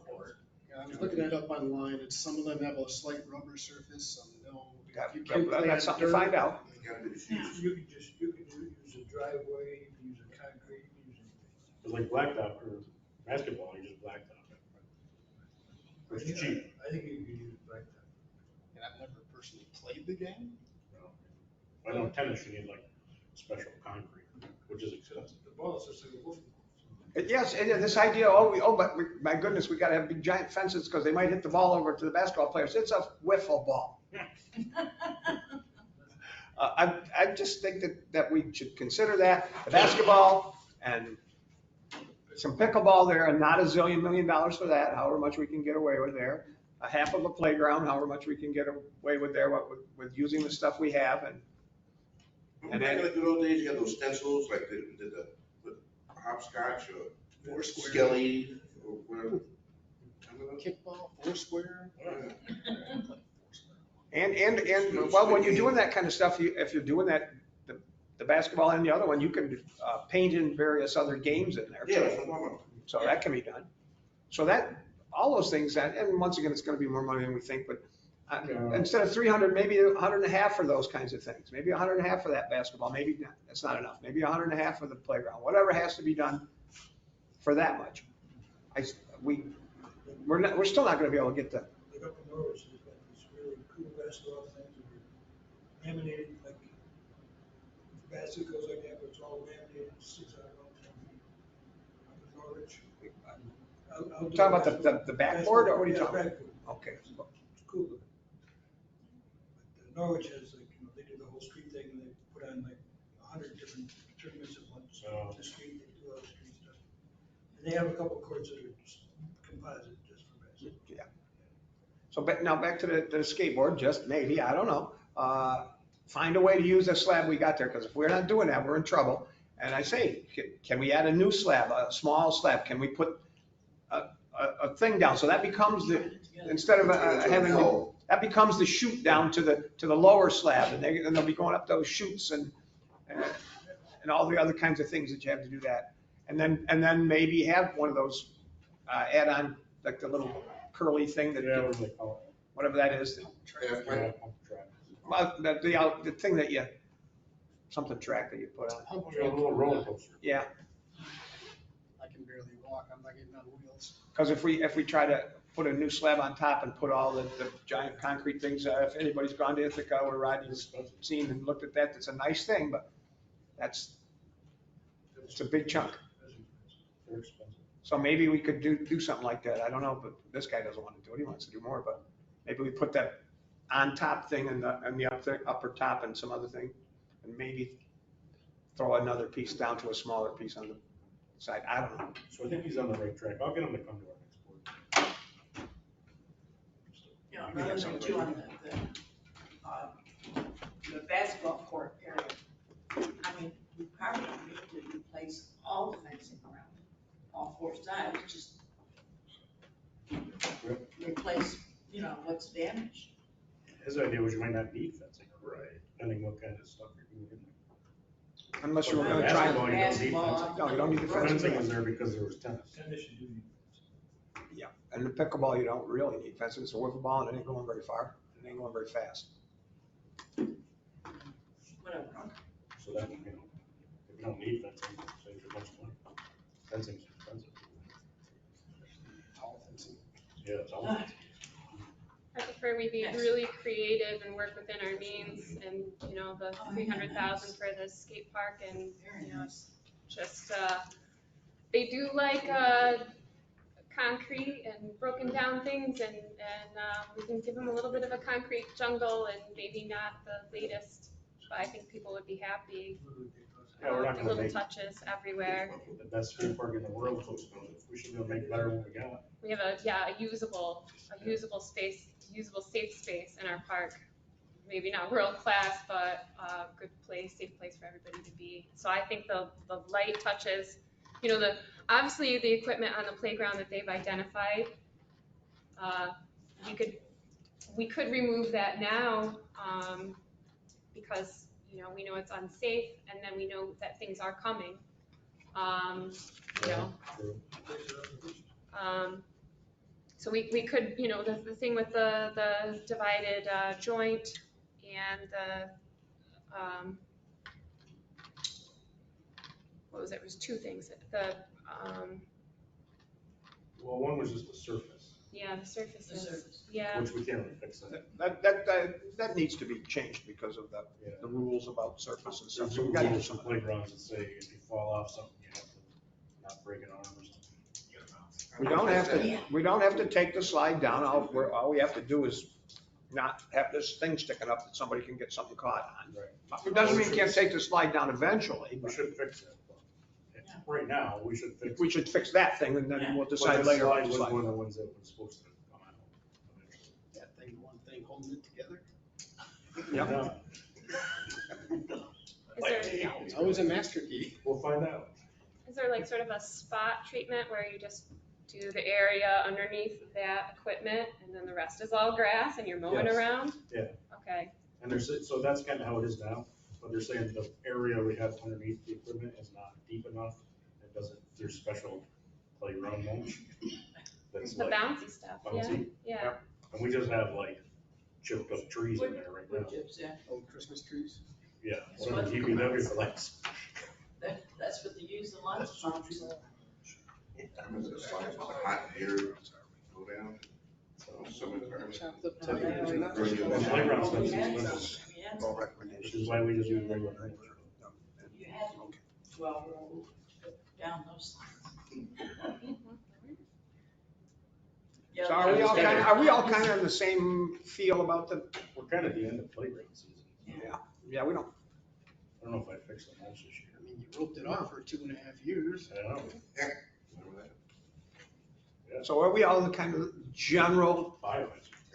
Mikey, are we kind of general basic agreement about, Yeah. we want a little bit more in the skate park, we want to do it as much as we can, we want a little bit less in the, And I would say he's on the same page. okay. But I'll have him come to the next meeting. No matter what we do, we're gonna upset some people and make other people happy. Yeah. Yeah, well, and he also said that, you know, that you can have, different areas for different age levels. Right, yeah, Yeah, there's certain, You know, I mean, because the insurance guy's saying that nobody over 12 can get on a swing, and it's like, come on. Well, he also says adult supervision. I didn't see that. Yeah, I right, mean, never seen an adult. teenagers and adults, they get on swings all the time. But some of that easy stuff, like putting up a sign for the rules, we can do. Yeah, you know, maybe certain areas you say. A panel and discuss what the rules are. She's on it, so maybe you read one and not the other. Watch your kid and be safe. You're saying, Okay. Common sense. Does anybody else have anything in the insurance report? Some of the stuff seems pretty simple, like Yeah. fire alarm system, essential station, like, I mean, that's pretty outdated. Yeah. I don't know how we would connect that to police, Besides it looks like. I mean, calling an alarm company and seeing what they tell us. I mean, the police can pretty much hear it, but it's definitely dated and I don't even know how the signal gets to it, who sends it. I don't know. Like the grates outside, yeah, we should look at those. I don't know if that's just bad mold or. So you can't, you gotta be 1,200. I didn't even notice Right, this. I haven't looked at those personally. Are there different kinds of grates that aren't going as big openings? Firehouse, Florida, I mean, Yeah. we're looking into. so what else? The one alarm being in trouble mode when he got there, I mean, that should be a simple fix, I would think. What about the multi-factor authentication for the clerk's office or, you know, for all of our policies and procedures for, you know, safety, the action items, that's a high, you know, rated high action, you know, for us to take care of? Yeah, I guess I'd have to talk to him on that. I don't know what he's meaning. Until that was like cybersecurity or? Yeah, it is. It's, so it's, you know, when, like on our cell phones, we have like the extra step where like you get the, it's like, that's what multi-factor authentication is. It's like a second step. So when you're doing your banking, Yeah, like, you know just how, know. yeah, you dial into your banking and then there's like an extra password or security. It's like 2 pieces of ID, it's Yeah. it's 2 I don't- passwords. I don't know where he's meaning that, because I mean, we use the county IT for everything, so we're as secure as the county is, as far as that goes. So he's saying. So what page number you're looking for? Page 4 out of 15, and it's, can you see what it looks like? It's got a bunch of writing here. Yeah. Internet connected devices, right? So, We're like, I don't mind. just gonna take that out and. They want something, he's recommending something more than just a password, because a password is something that you can, Which, like, we have to talk to IT about whatever all Yeah. that says, you know what I mean? It's kind of like the fobs we have. Right. Yeah, it's adding a second check-in to the process. One of the immediate ones I noticed was the car lift. When's the last Yeah. time that's been inspected? You know, I don't know. I mean, That's I been over at DPW forever. hate to have that. I mean, I know we recommended annual inspections, but if we don't even know when the last inspection was, we should probably have that done sooner than later. I'm sure Fred will get on that, but yeah. We hired a new mechanic not too long ago either. Right, I mean, and those trucks are not light. No. so yeah, this, Fred, So yeah, that's definitely. high that should go to Fred. What was the other one? Oh, something in front of the door. Yeah, that's. Yeah, there's some stupid ones. Driver's record.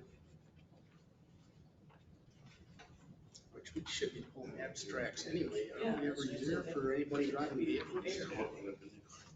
Yeah. And I guess that's free to municipalities. I mean, that's what he had put in one here, that it's free to, otherwise I think it's like $10. Yeah. I mean, my insurance goes up every year and it'll get renewed.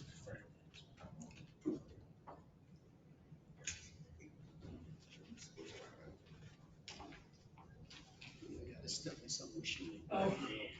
Yeah, no, Not be covered. Because we don't want to not cover us if it happens. The biggest issue I see is a fire station. That's gonna be Right. expensive. That's our biggest building. But I think if we're working towards get a structural engineer in there, see what's really, I think it'll go a long way with, to show them that we're doing something. We seriously need to find a plan in the short term. We do, because I don't know where you're gonna put that stuff. If the worst is true and we can't use it. Share space with the county or New York State DOT, and it's outside the village, but maybe they have some space. Any big empty buildings needed. I mean, the only thing that really has to be inside are the ambulances. Yeah, That's supposed to be what, heated and something? has to be heated and powered because of the narcotics in the back. So maybe DOT would lend you some space in their garage in order to keep the ambulances. Or we can move enough stuff out next door to get them inside or something, I don't know. If we had to get out of the fire station? Yeah. Yeah, I always thought we might have to put them in sometime or other in that DPW garage. There's a lot of stuff doesn't need to be in there. Right, could be outside. I don't know, we'll figure it out. We should probably start figuring it out. Some kind of a slight plan B, because this Yeah. could be very real very quick. Good, While the repairs are happening in the building, we'll have to make those adjustments anyway. that's true. If we're doing any extensive repairs, yeah. Yeah. I can't imagine it not being extensive. No, it's gonna be. And I would personally like to sell the building and build one, but I don't have $10 million in my back pocket. Short term, Paul's not here, but their offices could operate out of our old offices. We would have to waterproof that too. Apparently it's leaking in there. Yeah. Yeah, it's gotta be an easier We have fix. to patch it somehow, it's gotta be easier than the fire station. And we have to find somewhere, like I said, inside to store their ambulances. So we may be able to figure it out, because I mean, other than that, there's not much in the central station. Right. There's a bread truck, a pickup truck, there's maybe their ATV things in there. At one time, they thought about filling in the whole basement. Fire police truck. Bread. Filling the whole basement, that takes care of your Box. Used to be a back there. What did it used Just to be? fill the whole basement, you just fill in the bread. Concrete. Well, whatever, just- Rocks. Yep, you fill in the rocks. That was Jack, one you're of about the skate park. Responsible. Make it solid. It's hurt that you work with. Mike, can we do the round six? All right, I have one question. This is, wasn't on the agenda, but we gotta do this because we're dragging our feet, and I don't like to drag our feet too much. So we got 178 Main Street, we Oh, moved yes. out. We've gone through and patched it up, cleaned it up a little bit. We got a little bit more to do in the one upstairs room, so we gotta either sell it, we gotta maybe somebody wants to lease it, so let's do something with it instead of paying heat and lights and. I've been asked by a couple of people if it's on the market. I've been asked by, I've been asked by one other municipality if we would consider leasing it to them. Can At you a say, price. can you say who that is, or is that something you want to say? Yeah, but we'd still be, I mean, I think you could, but you could also choose to keep it, confidential right now, because who knows how far the other municipalities discussed it, and maybe they don't want you to, Yeah, I don't know. make it more public. but if we're leasing, we still have to maintain the building. Correct. That's still our expense. Depends what you do at least. We probably do what's, commonly called a triple net lease, and make them pay for everything, basically. Yeah.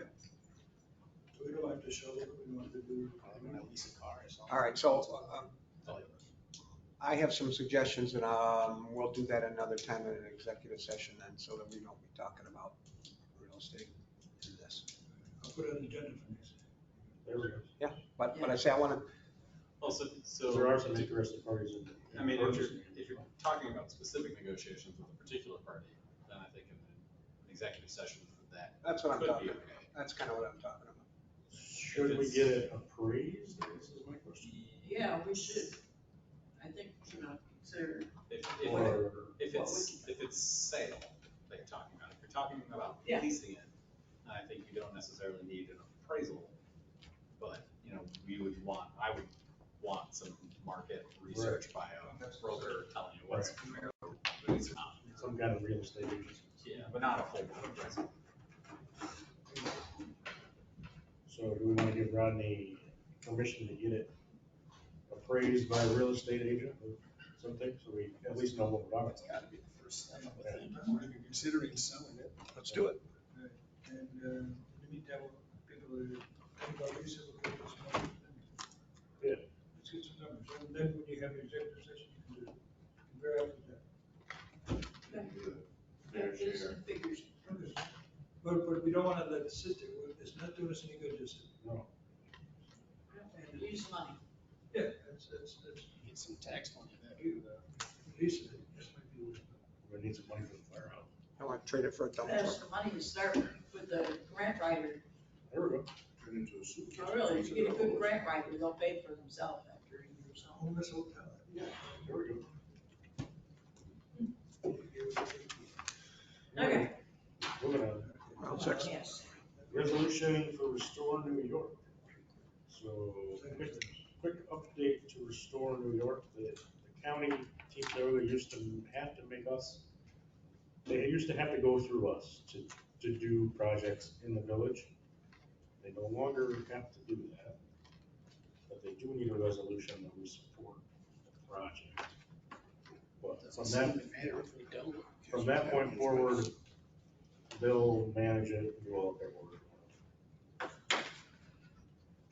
So are they, Do they like us this week or not? I don't know how this works. Depends if you approve it. So I move that we, what is it we're gonna call it? We're gonna give our, The two projects are, they're trying to go for money for Tioga Trails. Right. And they call it the River House Confectionery, it's the old hand-to-man. so what is it that, I hear the whereas, but what is it they want us to do? To say that we are in support of it? Support them going out and get funding to help somebody. So I'm gonna make a resolution or a motion that we do that, which was the first one here, for the Tioga Trails, the Tioga Trails one, that we support them pursuing this grant. Second. Any discussion on that? I thought there was a local business interested in buying hand-to-man. There is. They did, but that's what this said. Gotcha. Just want to make sure the county wasn't stepping on them. Yeah, they're working with them. Although we're on the trails right now, On the but, trails now. Well, it's all the same thing here, isn't it? no, we're gonna do another one for the other one. There's two different ones. So Rusty, Yes. Laura, Yes. Ron, Yes. Frank, Yes. Charles, Yes. and yes, we lost Ed. Move that we support the grant effort for the River House Confectionery Mercantile Project. I'll second that. Any discussion on that one? The old hand-to-man, Really wanted that sushi bar. no sushi bar. Chocolate instead. Rusty, Yes. Laura, Yes. Ron, Yes. Fran, Yes. Charles, Yes. and yes. All right. We did the EDU account thing. Next is payment of bills. We don't have any money left. I motion to approve the payment of bills as submitted. Second. Discussion on the payment of bills. Rusty, Yes. Laura, Yes. Ron, Yes. Fran, Yes. Charles. Yes. and yes. Next is the minutes. For the minutes, I had an issue with the one motion needing clarification or needing to be, I would like it to be closer to the actual words. All right, What so. page you're on? All right, so.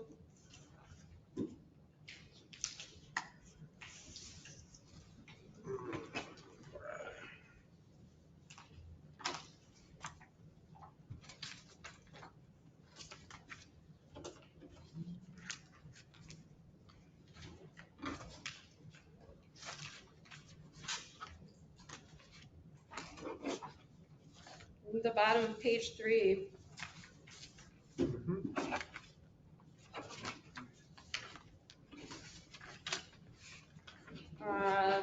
It's the motion where we authorize the mayor, the attorney, and the police chief.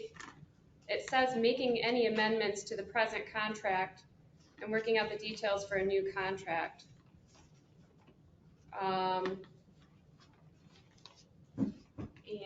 And I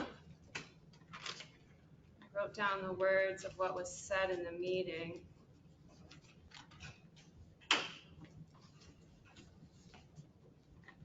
And what was said before and after as well.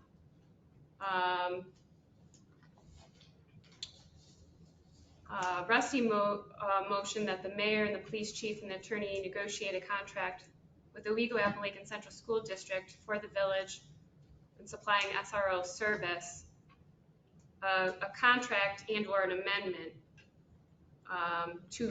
with the contract. Then we didn't put in that they had to bring it back to the board for approval. Well, we mentioned it right before and right after. That wasn't in the motion though. The Mentioning wording. it before and after isn't in the motion. Right after, we said, do we need a board meeting to pass the contract? And we said yes. Should we set another board meeting to pass the contract? The mayor said, we will need to pass the contract. Nate commented, what if, we will need to pass this contract. What about if it's not done before school? And Nate commented about the chief was right when he was discussing about how the chief can assign officers at his discretion without us needing to finalize any contract. The police always can tell officers where to go. So that was the information for us that we were presented with in that section. Can I jump in for a second? So the question becomes whether or not we didn't make a resolution to do that. That was a discussion afterwards. So the question is, in the resolution, when we said that we gave them the authority to negotiate the contract, was that enough, or do we have to then pass the contract afterwards? We didn't say that we had to pass it in that resolution. But what we communicated to ourselves while we're doing that was that we were going to. We communicated that to ourselves after we'd already passed that resolution. So it becomes a. I'm sorry. We talked about that contract being created, and then you made the motion that they negotiate for a contract to be created to be presented to us. No, you added that in yourself. We didn't. That wasn't the motion. I didn't make a motion that your own writing there says that the motion was that the chief and attorney negotiate a contract with the Owego for the village supplying SRO service. It doesn't say anything there that to be brought back to the village board. It doesn't say that. The discussion that we had when that was being made, before it and after it, all was talking about us having another meeting or it being presented to us. We talked about having possibly a special meeting, and we talked about the dates of when school was starting and when our meeting was coming up.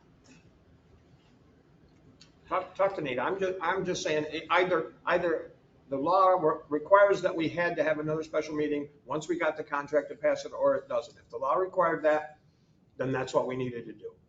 If the law didn't require it, we didn't need to do it because we made a motion that didn't specify that. Ask Nate. So depends on exactly what your motion authorized. I think your motion could have done either, but I think it's also important to remember that the board took action tonight already to approve it. So this is just discussing what the minutes should say or should not say, reflecting what was done at that evening. So right. I think, Laura, to the point you're making, you're finding, you read this, you read the language with the discussion around it to mean one thing. Rusty reads it to mean another thing. I don't, but you're both arguing about what the language itself. You're not disagreeing about what the words were. You're just saying, you're disagreeing about what the intent of that was. But it's 6 to 1, half dozen the other, because the board actually took action tonight to approve the contract. So, if I could, so generally here in our minutes, we have the motions. We don't have all the discussion that went on before the motion, all the discussion that went on after the motion. We just have the motion, which is what generally has been done.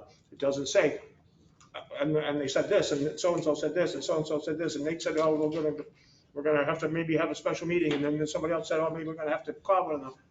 That isn't in the minutes. We don't put that in the minutes. Can if you want, I guess, but that's not what we do. We don't put the long discussion in there. Usually why we have the video. We could change it to say what the actual motion was.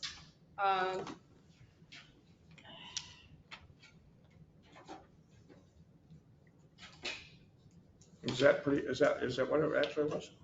No, that's not the language that you used. Rusty moved that the mayor and the police chief and the attorney, Mayor Greta, police chief and attorney. You did not say making any amendments to the present contract and working out the details for a new contract. Okay. That wasn't the words you used. Then change it. Look at the video. Put in, I don't care, have them put in anything you want. We can just table the minutes until we figure out what that's supposed to say.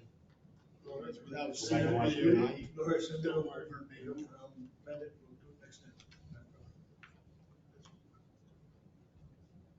It's fine with me, I'm not Here's complaining, one- whatever you want to put in. Here's one of the problem with our motions. Our motions are 25 minutes long. They're not cut and dry. You don't tell exactly what you want. 20 minutes later, you say, oh, by the way, I want to do that. No, we can't be doing that. You got to get to the point. Let's go. I know. That's okay. That's just my. I know it. Okay. I know it. I'm not mad at you, but it's just hard to keep track of it. Yeah, so we'll table those till that gets straightened out. Okay. Review the tapes. So I will also take the opportunity to say, this is why having resolutions prepared before the meeting is real handy. Then they're right there. Because then they're right there. You know exactly what is intended and what's being discussed, as opposed to these last minute add-ons. I always read the contracts and the resolutions before the meetings. So I'm prepared. We didn't have that one. So now we know why Nate is on us to get it on. That was the byproduct of an executive session. So I don't know how that would be. Should have checked something. That's true. Was there other stuff that you had? I didn't see anything else. That was the only thing. You want to, oh, we're gonna postpone these, right? Yeah. Alright, so we will table that. Next thing is trustee reports. Rusty, No report. Laura?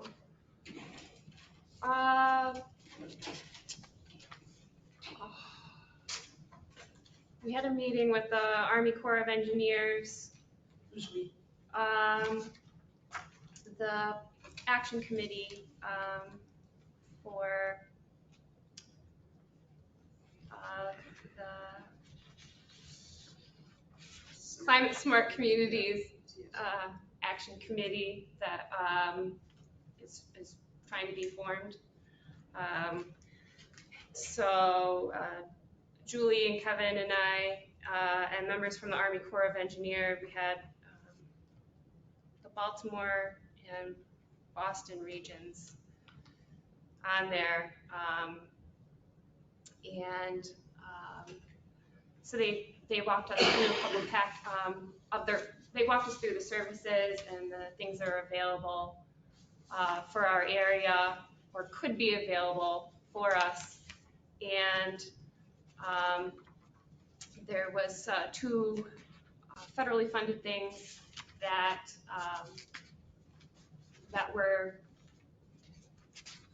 we requested that the Army Corps of Engineers could consider us for. So we've got a letter that the mayor signed. So what the request is for them to consider doing a working project where they do an analysis of our structures that are in the flood zone, and everything in the village, and then also do a assessment for the entire village about storm wastewater management, and just give us information about what we should do, what we could do, you know, what can we do about replacing the dry wells in town, or with our dry wells, underpass. So it would address potentially all the areas and things in the village. And it's a lot of engineering and government work and going between agencies, but they do all that. And so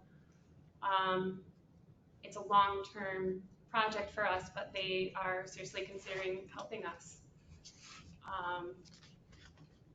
And so that's in the works. And OHPC had their meeting. I wasn't able to attend. And I guess just for today, I'm disappointed in us that we didn't have accountability to our citizens about having these issues on the agenda. We voted to approve this big thing without seeing the contract. None of us saw the contract, and we voted for that. And we have stricter protocols for EDUs and all kinds of things that don't quite matter really so much as these big items. And I'm really disappointed that we did that. It's not open government, and we're not accountable to our citizens this way, but by what we did here in this room tonight. So that's all I want to say about that. Thank you. Thank you for your opinion, but I believe that's all it is. I believe that it's a school board concern, because we have very little say in that. But I have no other. Right.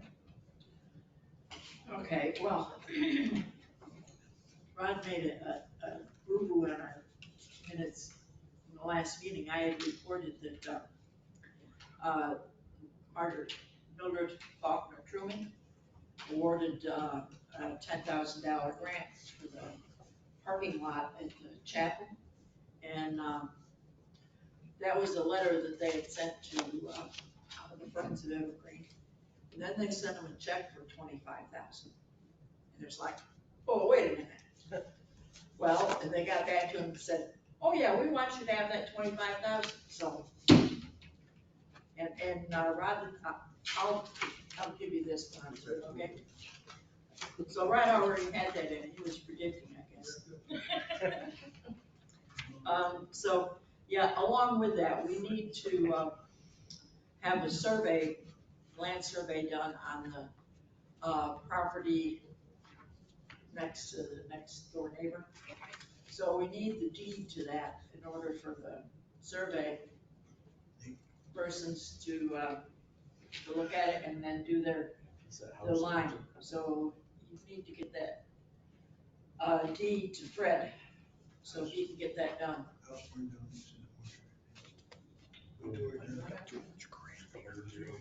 Yeah, we bought that through the county. Took it off the auction list. Yeah, I don't remember being involved in that, but. Well, yeah, it was just a couple of years ago, we bought that property. 2 years ago. Somebody needs to find the deed. Well, the deed, if there was a deed for it, it should be filed with the county. Yeah. We can get a copy from the county. Yeah, the deeds should be a problem. Yeah. Well, that's the thing, we need to find the deed so that Fred can go ahead and get the survey, that line survey. Okay, and I'd like to ask the mayor to write a thank you letter to Dave Thompson. He purchased a flagpole and flag for the Civil War section at Evergreen Cemetery Awesome. out of his own pockets. I didn't know he bought it. So. Yeah, he did. Awesome. We need to say thank you to him. Let's see, yeah, I already went over that. Yeah, our next, work days, we've got, September 17th, at Evergreen. Dale and Tina Utter are gonna be there to demonstrate to more people on how to clean the markers. And, we also have a Cub Scout troop that's coming. We're gonna put them to work helping us clean up some of the brush and, stuff along the entrance way into the cemetery. So we'll be doing that. And then we've got, 2 more work days, October 15th, and we decided to put in another one for November 12th, if the weather's, cooperating. And then the open house for the chapel on October 22nd. Do we have a date when we're gonna close that? Are we gonna close it again this year like we did last winter? Yeah, Whenever it starts snowing. January 1st, we usually close it for 2 months. Yeah, or if it's snow before that. Yeah, no plow, we're not gonna plow in the cemetery anymore. Where the snow flies. Yeah, it digs up the blacktop. Okay, And it does remember you that plow truck. that's it. Charles? I guess we went over most of the stuff from, DPW that we needed to go over when Fred was here. I just want to apologize if I came across as being, I don't know what the word is for it, but I thought it was cut and dried. I mean, we needed a dump truck, let's do it. Fred went and he did the research and presented it, and well, may have seemed like last minute, he has a lot on his plate. And to be able to do that work on the side of doing everything else, we always try to ask everybody for all the information so we're not blindsided in the future. And I think he just covered the bases, making sure he had all the information, but it wasn't that we had to do it like chop chop, but all the information was there. I seen it as chop chop, and I apologize if I seen it like that, nobody else did. But we are supposed to cover all the bases. I'm just a simple guy. All that politics stuff from the background, right, wrong, that's what I deal with. All that stuff in between, ain't nobody got time for that. Life is short. That's all I gotta say about that. Yeah. All right, next item, communications. Lots or DRI update, I'll get him to come back. We're just waiting on Lamont to get a better update. I'll get him to come back and talk to us. We got this thing from the chamber, if anybody wants to go to it. Chamber Steaks. I don't know what it is. It's at Town and Downs. What is it? 24th. You gotta tell them you're coming by Saturday if you wanna go. It is, which I think the 24th is a Saturday also. Yeah, it's $80 a person. And it's 11:30 to register, and brunch and whatever. So if you want, it's up here if you want. Can you pass that down? $80 a pop. It's getting late. Mayor's report. Annual award, it's an annual awards banquet kind of a thing. Right. Okay. I've been busy 3 weeks, right? Got bonus weekend there.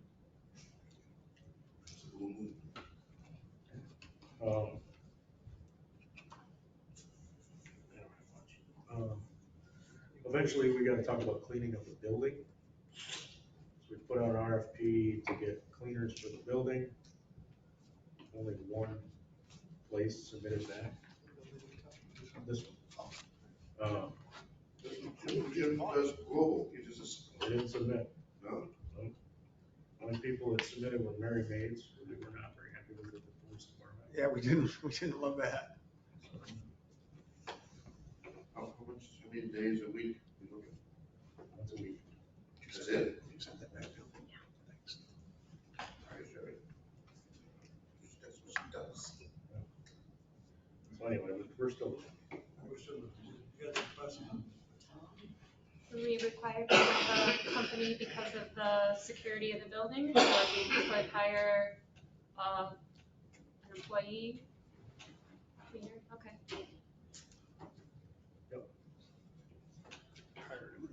That may be a question too about Mary Maid's. Yeah, what it does security station. Because Mary Maids was not doing a good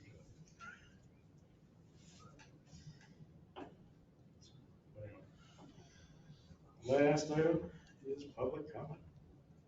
How much public left? Scared them all What off, do you have to Mike. say, Mike?